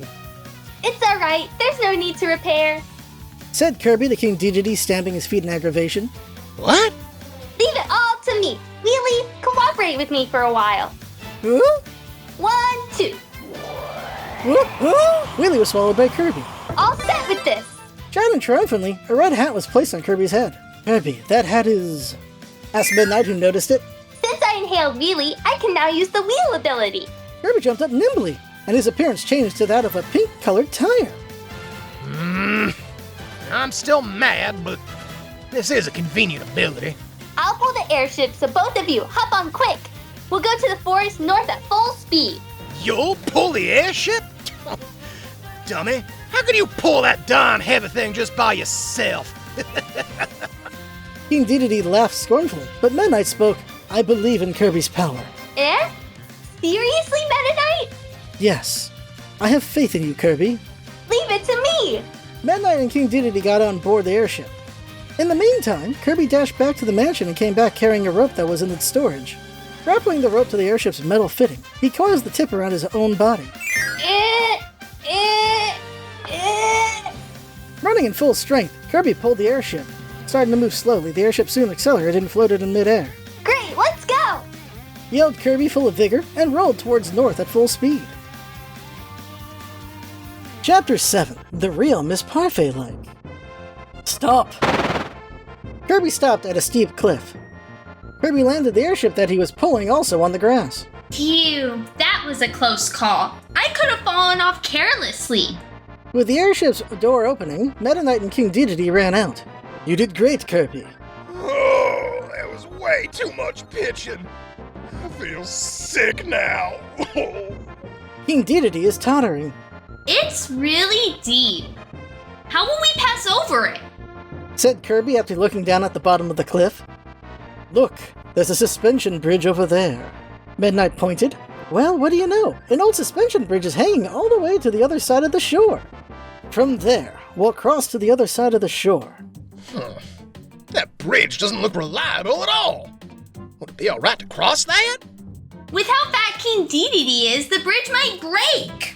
Teased Kirby. To Dedede, who seemed anxious. What did you say, Kirby? You're poking fun at my nice body? Nice body? With your belly sticking out? You? Look who's talking! King Dedede was going to strike Kirby. Slipping through his hand, Kirby also was about to attack. Meta Knight stopped the pair. Stop it. This isn't time for comrades to be divided. Comrades? I never considered you two as comrades. His mood having turned sour, King Dedede turned his back on the two. At that moment, something flew over Dedede's head with a whoosh. The king turned around and yelled, So, you want some, eh, Kirby? Whenever it may be, bring it on! It wasn't me! No, the bridge, yelled Meta Knight. The sharp blade that grazed King Dedede's head went straight for the suspension bridge. It cut the rope which suspended the bridge. The bridge let out a sound and falls into the cliff. Drawing his sword, Meta Knight stood ready and yelled, Who's there? Show yourself! The enemy sprang up before the three. Like heck I'll let you pass through here! Landing with a shout was a small warrior with a round golden body, along with a large cutter attached to his head. King Dedede was wide-eyed in amazement. Aren't you Sir Kibble? This jerk is also part of the kidnappers? Sir Kibble too is an inhabitant of Dreamland, and is one of the warriors who at times would be pushed around by King Dedede to be a subordinate. Hurling the cutter on his head like a boomerang, he has the ability to cut even steel. Sir Kibble lowered his head and spoke bluntly. Just for this plan, I can't let you interfere! You piece of... Even if it is Highness, I can't let you pass through here! Sir Kibble hurled the cutter on his head. With his sword, Meta Knight knocked down the cutter, flying towards him in a straight line. You mean to disobey me? That's it, Sir Kibble! Screamed King Dedede at him. Wait! Kirby stopped King Dedede, who was about to rush at Sir Kibble. Don't interfere, Kirby! You can leave it to me! Kirby did a somersault. At the same time, the wheel hat fell off and turned back to Wheelie. Huh? Where am I? Not knowing the situation, Wheelie looked around restlessly. In that moment, Kirby expanded his body and inhaled towards Sir Kibble. What is this? Screamed Sir Kibble. In an instant, he was inhaled by Kirby. What newly appeared on Kirby's head was a hat equipped with a cutter. It has eyes and wings on each side, so the head looks like a little duck. Kirby spun once and lightly hurled the blade on his head. Hey, look! Now I can use the cutter ability! I see. So you seize the enemy's ability and make them unable to battle, yes? Excellent, Kirby, said Meta Knight after drawing his sword. That's not all! Running between the trees growing on the edge of the cliff, Kirby checked their height. Meta Knight was puzzled. What are you up to? Alright, this tree should do it! Facing the tallest and thickest tree among the surroundings, Kirby used the cutter ability that he copied just now. The sharp blade cuts the thick trunk. With a loud crack, the enormous tree fell down. King Dedede said in disbelief. What are you up to, Kirby? Are you trying to build a house or something with the lumber? It's not a house, but a bridge! Kirby was right. The top of the tree, which had fallen, reached the other side of the shore. So that's it. In place of a bridge, lay down a tree among both shores, is it? Great idea, Kirby, said Meta Knight. Let's get going! Meta Knight looked at King Dedede. A short while ago, the king was arguing with Kirby and was all testy, but... Great. Folding his arms, he nodded solemnly. Will you come with us? Yeah, but don't get the wrong idea. I don't think of you guys as comrades. I couldn't care less about Parfait like either. King Dedede glared at Wheelie with a grim face. I can't hold it anymore. This chump dared to defy me. Getting glared by King Dedede, Wheelie looked like he could faint. I don't believe you alone made an outrageous scheme like this. Someone must be working in the shadows for sure. Spit it out, Wheelie. No one's working in the shadows. Don't you dare lie. No mistaking it. There's an idiot that's trying to become the king of Dreamland by overthrowing me. I'm saying to tell me his name. Cut it out, King Dedede. In any case, what's important is rescuing Miss Parfait-like. Off we go. Lead the way, Wheelie, said Kirby. As if prepared for the worst, Wheelie nodded while trembling. With Wheelie as the lead, Meta Knight and the others crossed the log bridge. Crossing to the opposite shore, the group ran through the trees. It's that cave. Wheelie points ahead. There's a large gaping hole on the surface of the mountain. Alright, let's go! Don't be careless, Kirby. It's alright! It was when Kirby was about to rush in before anyone else. Stop! Don't come any closer than that! A voice on high volume resounded. The volume is so high that even Kirby can't help but fall over. My ear is ringing. Not a single step! Do not approach the cave! Again on high volume. Meta Knight and King Dedede also covered their ears with both hands. As if blocking their path, the figure of a person appeared inside the cave. Oh! Aren't you Walkie? Oh. Groaned King Dedede. Before the three, standing in the way is one of the inhabitants of Dreamland, Walkie with the appearance of a mic. Walkie has a voice loud enough to overwhelm anyone who listens. Like Wheelie and Sir Kibble, he too is one of the subordinates who gets pushed around by King Dedede. Even you're part of the kidnappers? Ugh. There's a reason, Your Highness! Due to appealing in a voice loud enough to burst anyone's eardrums. King Dedede, Meta Knight, and Kirby all writhed in pain. There's a reason, Your Highness! Please listen to what we have to say! If you understand the reason, even Your Highness would! I got it. I get it. Stop talking. Oh, someone else instead. Yes, sir! I'll explain. Instead of Walkie, Wheelie made a request. Before that, can you release Sir Kibble, please, Kirby? Wheelie looked at Kirby as if clinging onto him. Even Sir Kibble doesn't mean anything bad. There's a reason we made a plan like this, and even Sir Kibble has something to say. If you return him back to normal, then I'll let you listen. Sure. Got it. Glaring at Wheelie and Walkie, Kirby nodded. Still, if he tries something funny, I'll inhale him again. Please have faith in us. We don't intend to oppose you guys anymore, only that we stand no chance against you all. Kirby spun once midair and removed his copy ability. The cutter had disappeared, returning to the form of Sir Kibble. Phew! What a rough ride. Kirby, you had the nerve to use my ability? Wheelie soothed Sir Kibble, whose head was bleeding. Calm down, Sir Kibble. There's no use resisting anymore. Let's explain our reasons. Reasons? You guys are plotting to rebel against me, huh? There's no doubt y'all were planning to fund it by extorting money from Parfait like. Be quiet, Dedede. Listen to what they have to say. Midnight stopped King Dedede. We certainly did kidnap her, but we don't want any ransom. Liar! It's not a lie. She's deep inside this cave. Is she safe? Yeah, of course. We tied her up so she doesn't escape, but she's not hurt. Why did you do this? Midnight asked in a stern voice. It's for a friend. What? We wanted to save Chef Kawasaki. Unexpectedly hearing that name, King Dedede, Midnight, and Kirby all looked at each other in the face. What happened to Chef Kawasaki? And it's not just him. All the chefs that Parfait like gathered are having a rough time. Having a rough time? Yeah, you see, Parfait like may look sophisticated on the outside, but she's actually very egotistical and frightening. She's picky in taste, so one by one she would quibble about the cuisines that the chefs made. Still, each chef has their own way of doing things, so some guys do oppose what she says, added Wheelie, nodding. If that happens, Parfait like becomes enraged. You see, she confines the chefs that disobeyed her in a room and locks it so they can't escape. Eh? Kirby stared in disbelief. In that mansion, there are plenty of rooms hidden for that. You're lying. I'm not. Look at the letter that came from Chef Kawasaki. Sir Kibble took out a sheet of crumpled paper. Midnight received it and skimmed the contents of the letter. Indeed, it is as you said just now.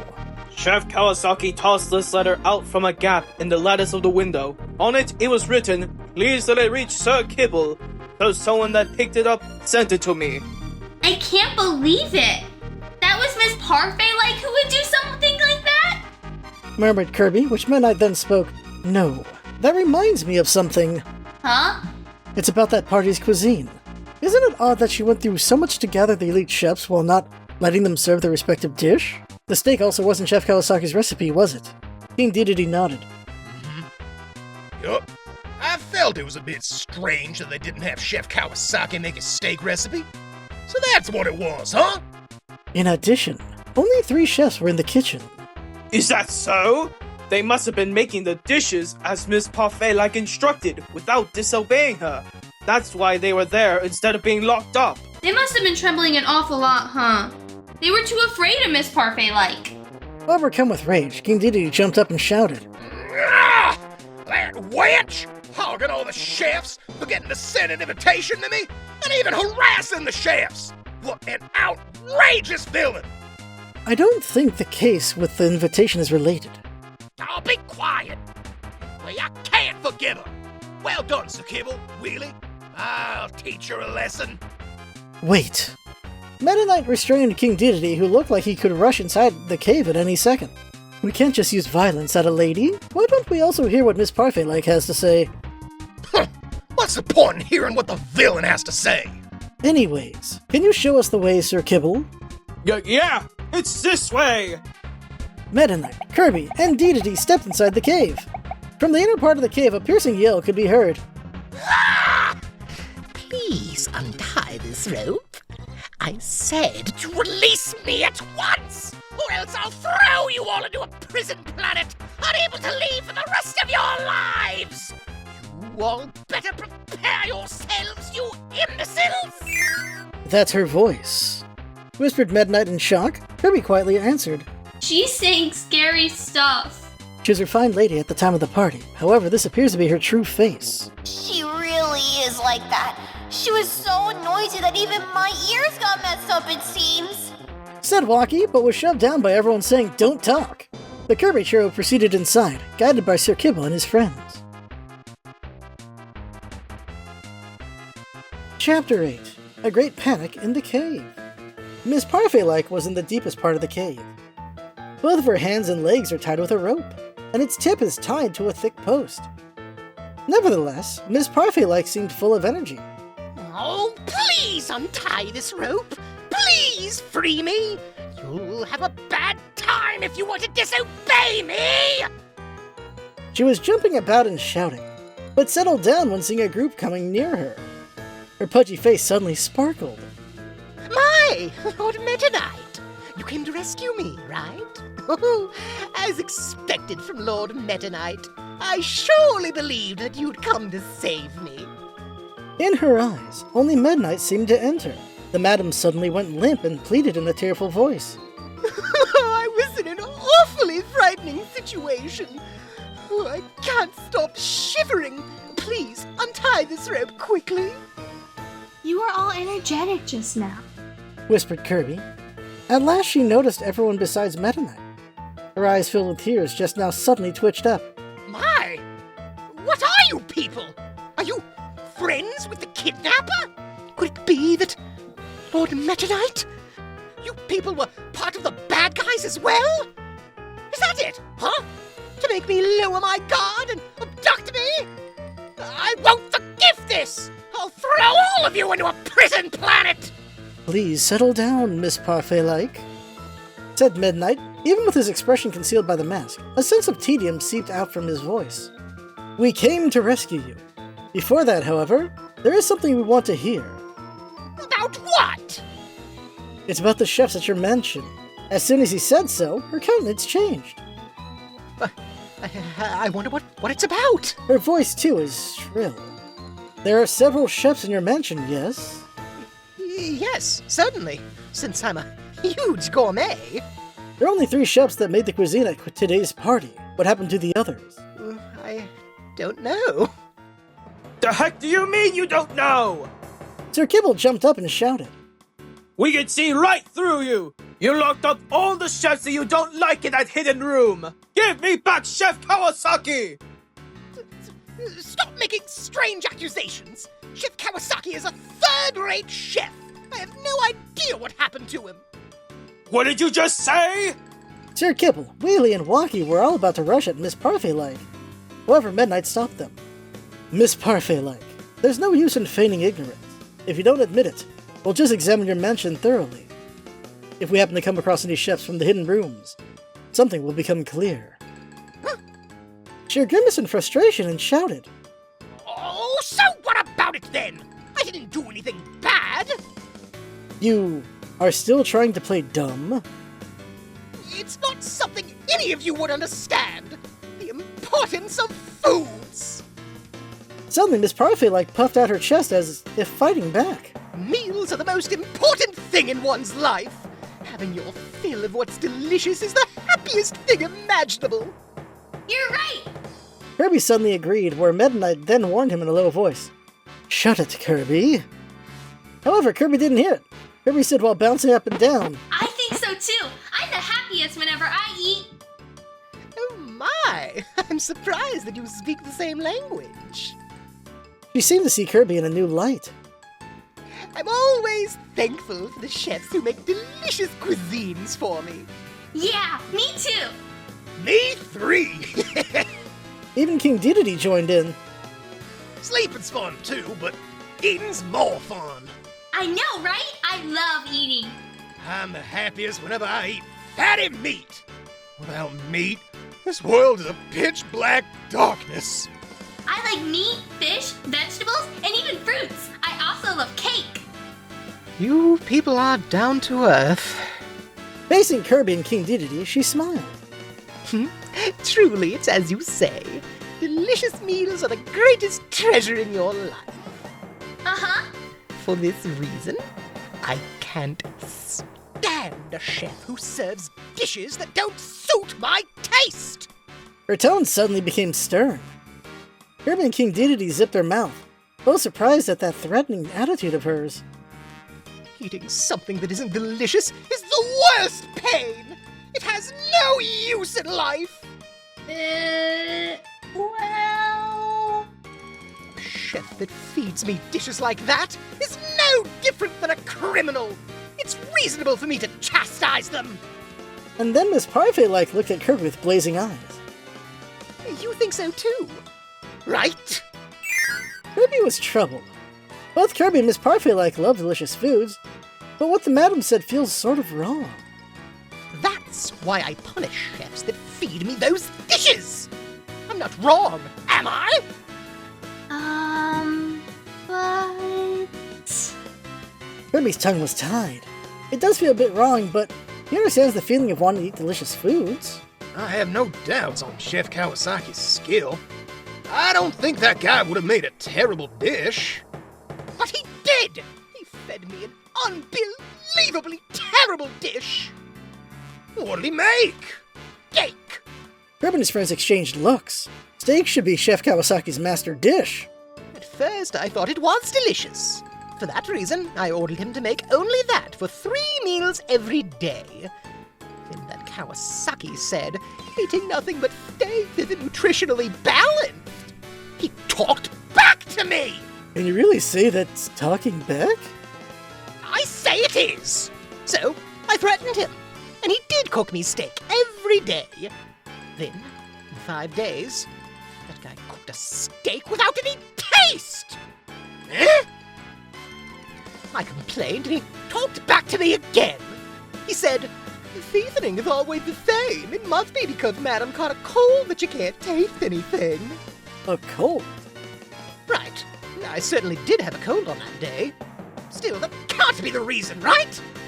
He's a first-class chef. He should be able to research a special seasoning for me to recognize the taste, even if I catch a cold. That's absurd. It's not just Chef Kawasaki. Even the other chefs are all terrible.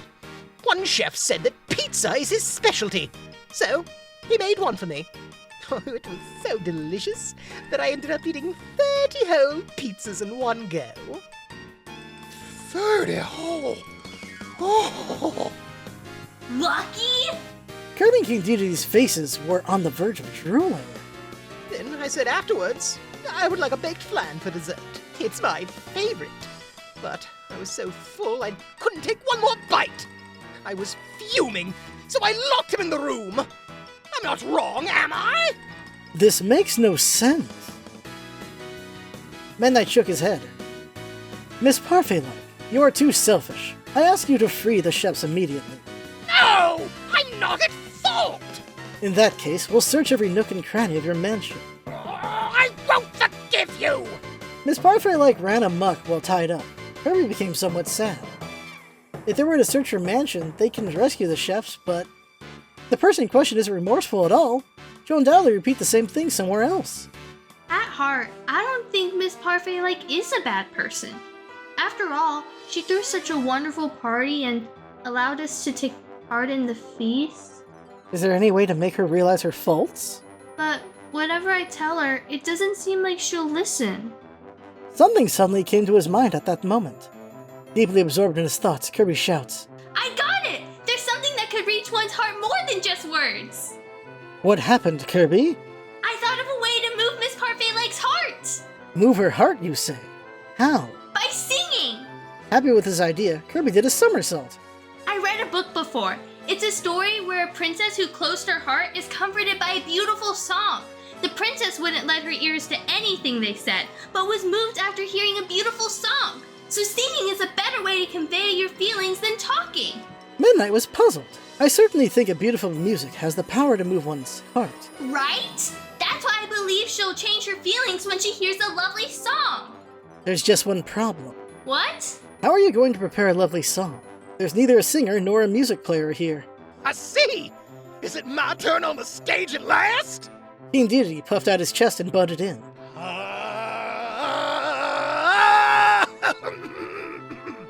Oh, good. My throat's in great condition. I'll sing. Kirby shook his head. No, you can't. Your singing will destroy everything. Leave this to me. Looking down at Kirby, King Dedede ridiculed him. You're gonna sing? Oh, please. You're tone deaf. I'm not. I'm good at singing. I got it. Walkie, work with me for a while. Me? Uh-huh. Bending his chest backwards, Kirby turned towards Walkie. Walkie winced. Wait a minute, Kirby. It's alright. I'm just gonna copy your mic ability. That's not alright. 1, 2. With all his strength, Kirby took a deep breath. Walkie was inhaled by Kirby. Once again, Kirby transforms. With headphones on his head, he is holding a mic. With this, Kirby is now able to make his voice resound louder than anyone. Now I'll sing. Kirby turned around to face Miss Parfait-like. Not knowing what's about to start, Miss Parfait-like is looking at Kirby in curiosity. Kirby was about to sing at once, but suddenly became stumped. Which one should I sing?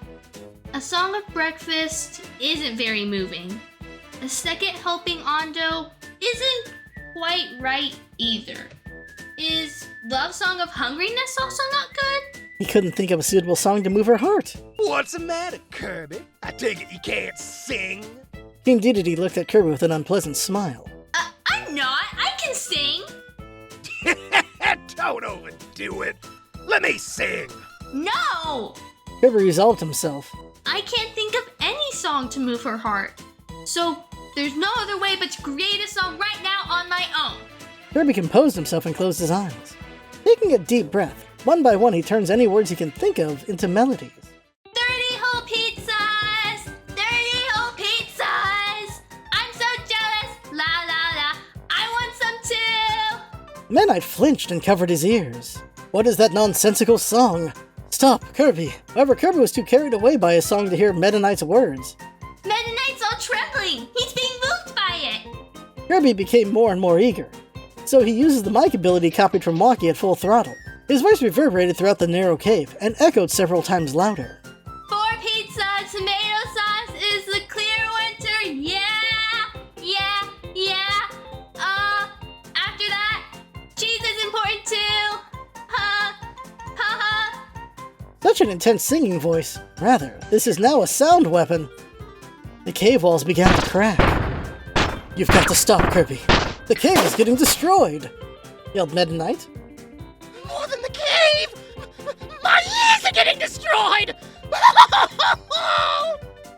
Screamed Miss Parfait-like, writhing in pain. Unfortunately, she couldn't even cover her ears as both of her hands were tied up. Meanwhile, closing his eyes, Kirby was completely lost in his singing. Chef Kawasaki's steak is the best! The best, the best, the best! Let's all try it, beef steak! Without forgetting the dessert, la la la! Ice cream is my favorite, my favorite, my favorite! From the cave ceiling, soil began to fall in pieces. One of the pieces hit Kirby. Huh? What happened? At last, Kirby stopped singing. Oh no, the cave is collapsing! Run! The whole crew fled the cave in a panic. Miss Parfait-like too was carried outside by Meta Knight. Just when everyone rushed out of the cave, it crumbled with a loud sound. Sir Kibble muttered with his face frozen. You Kirby, you are the strongest in Dreamland! The best? You mean my singing? Was it that moving?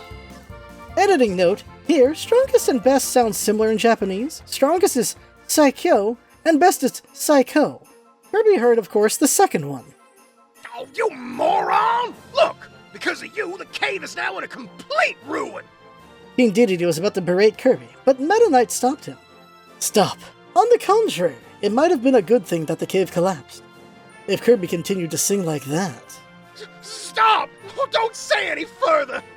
I don't even want to imagine it! Even King Dedede trembled. Sir Kibble and Wheelie also nodded with a serious face.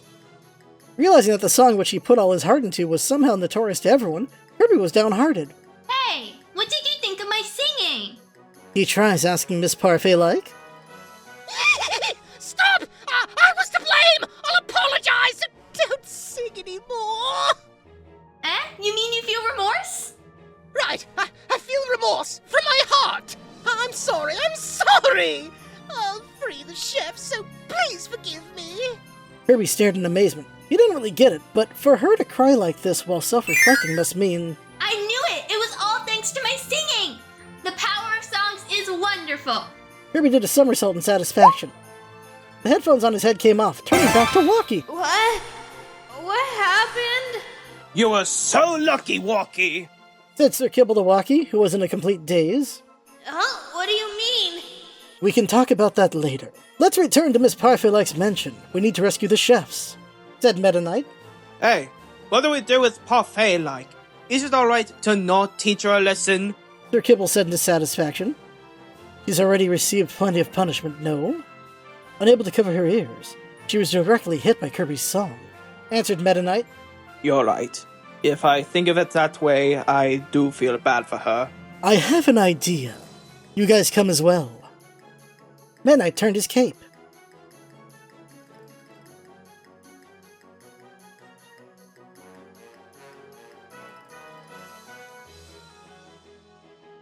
Chapter 9. Let's all party! Returning to Miss Parfait-like's mansion, Kirby and his friends freed the chefs who were locked up in the hidden rooms. Having been robbed of their freedom for several days, the chefs were quite weak, but they all became lively after being freed. Chef Kawasaki spoke on behalf of the chefs. Oh, thank you, Meta Knight, Kirby, and your majesty. Why am I at the very end? Start over! Rebuked by King Dedede, Chef Kawasaki reluctantly started over. Oh, thank you so much, Your Highness, Meta Knight, and Kirby.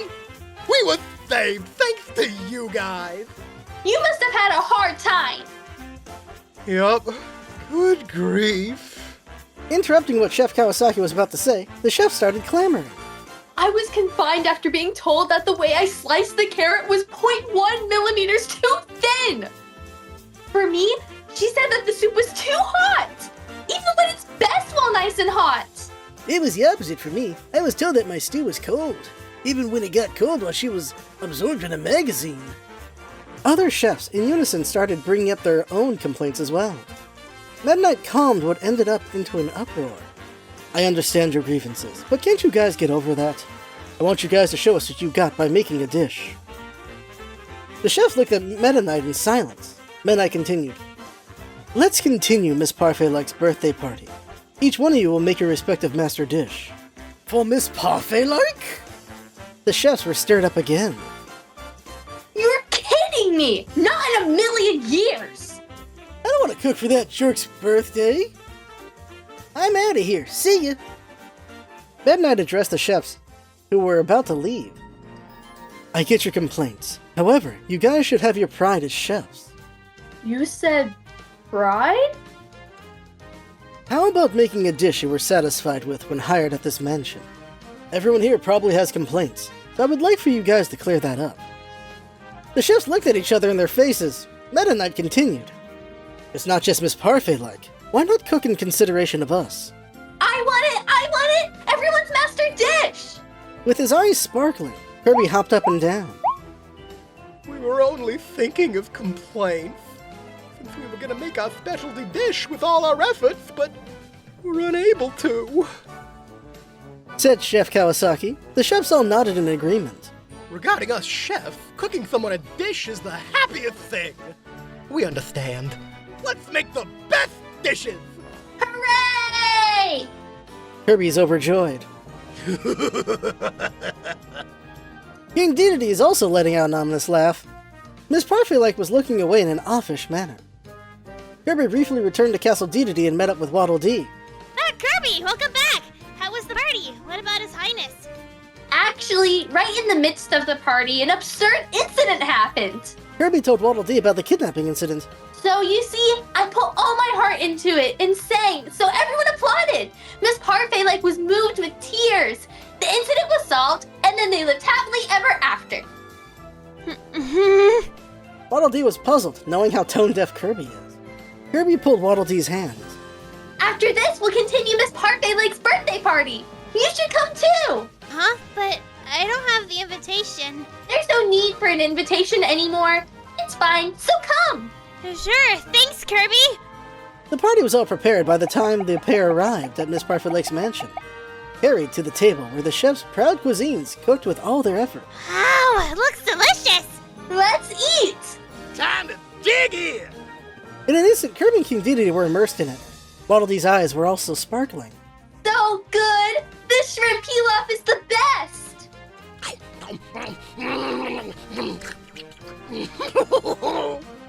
Oh, this steak!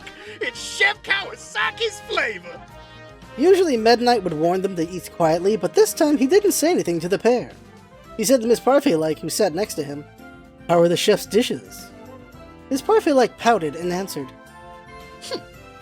I don't like how the vegetable is sliced. I like figure cuts. Standing behind Miss Parfait-like, Chef Kawasaki explained, I'm coming up with a way to make the texture better. It's only natural that I would cut it differently based on the cooking. My! Are you talking back to me?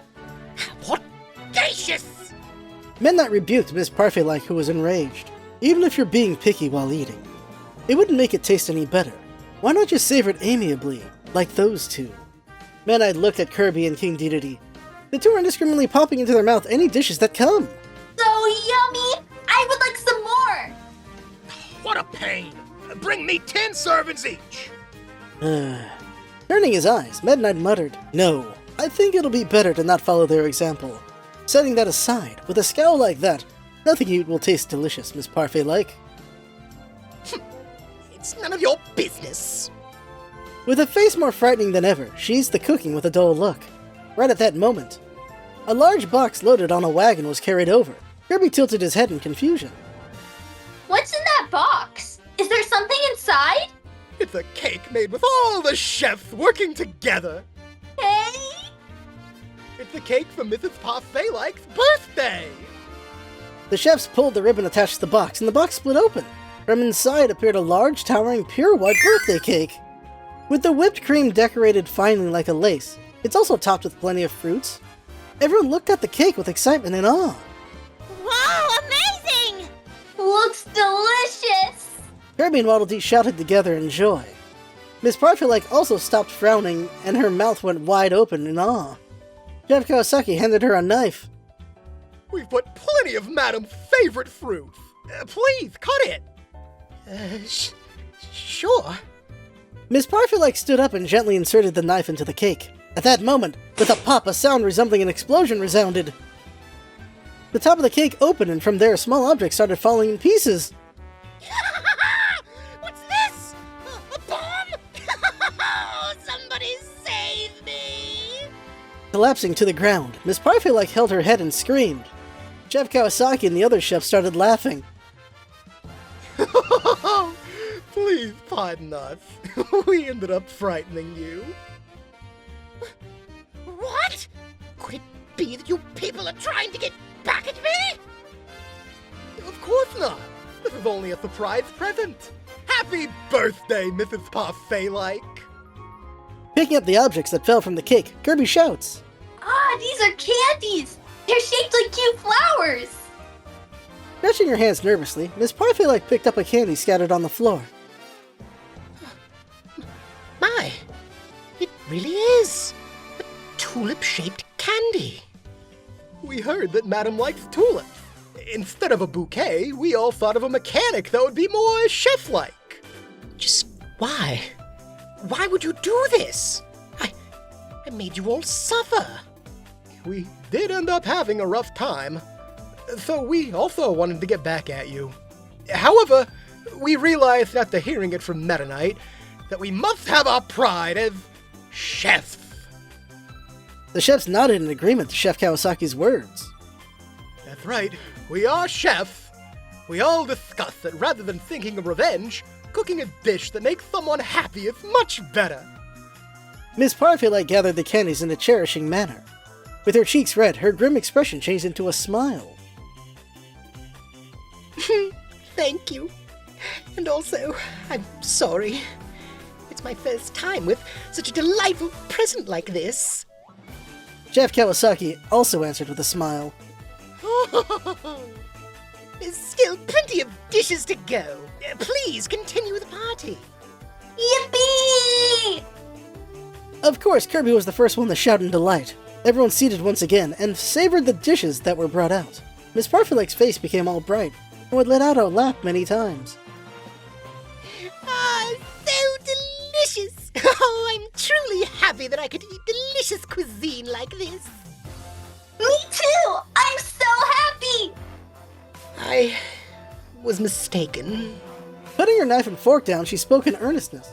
Forgetting the joy of eating, I would only be picky in a stuck-up manner, and was unable to savor the cooking in a true manner. Though it's really joyful to share a table with every one of you. I'm also joyful! Yeah, me too. Dedede was caught up in agreeing with Kirby, but quickly corrected himself. Nah, it's not joyful at all. There's no way sitting with you would be fun. What did you just say? Actually, even I don't want to eat with you. You want to go? Stop that. It's unsightly at times like this, said Meta Knight with a bitter smile. But, King Dedede... From what I saw, the two of you are made just for each other. What? I would never with this chump. I'm not made for him. Kirby contemplated. But the 2-on-1 roll with him might have been a bit fun. Huh? You say that's fun? Well, that's because all you did was smile on top of me. My shoulder was all stiff. It wasn't fun? That's hard to say. King Dedede also pondered. It was different than usual, so it felt fresh. Everyone thought we were a girl. And thought we were Meta Knight's lover. I want you guys to forget that, Meta Knight said in a gloomy voice. In any case, how about you guys get along instead of constantly being at each other's throats?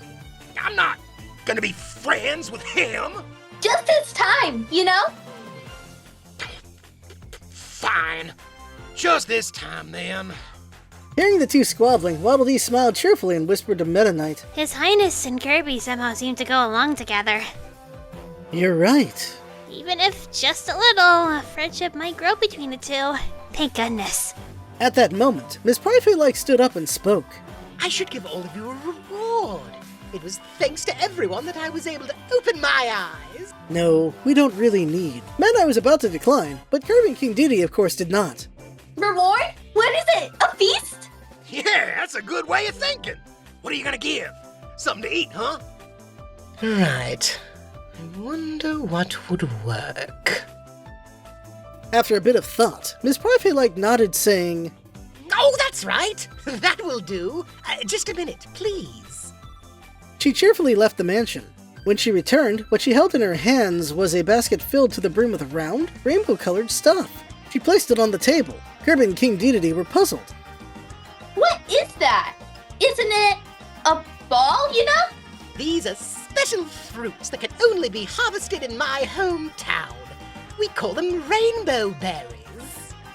Rainbow berries? Are they delicious? Of course. Just eating it like this is delicious too, but it's the best when pickling it in a syrup or jellying it. It's a really precious fruit that you can't get your hands on anywhere else. You're giving such a valuable thing to us? Yes. Lord Meta Knight, please share it with Mr. Kirby and Mr. Dedede. Kirby didn't hear it. Time to dig in! Shouting loudly, Kirby puffed his chest out in an inhale stance. Stop, Kirby! Having realized, Meta Knight tried to stop him, but didn't make it in time, crying out. Kirby swallowed the pile of rainbow berries, including the basket. Miss Pryfait turned pale and seemed like collapsing, while the others were just shocked. Precious rainbow fruits have been legendary fruit, even more expensive than a diamond has been. Ew, that was yummy. Kirby smiled in satisfaction and patted his belly. I want some more. Hey, are there any seconds, Miss Pryfait? There's no way there would be any. Oh, you pig! Once again, Miss Pryfait returned to a face as frightening as before.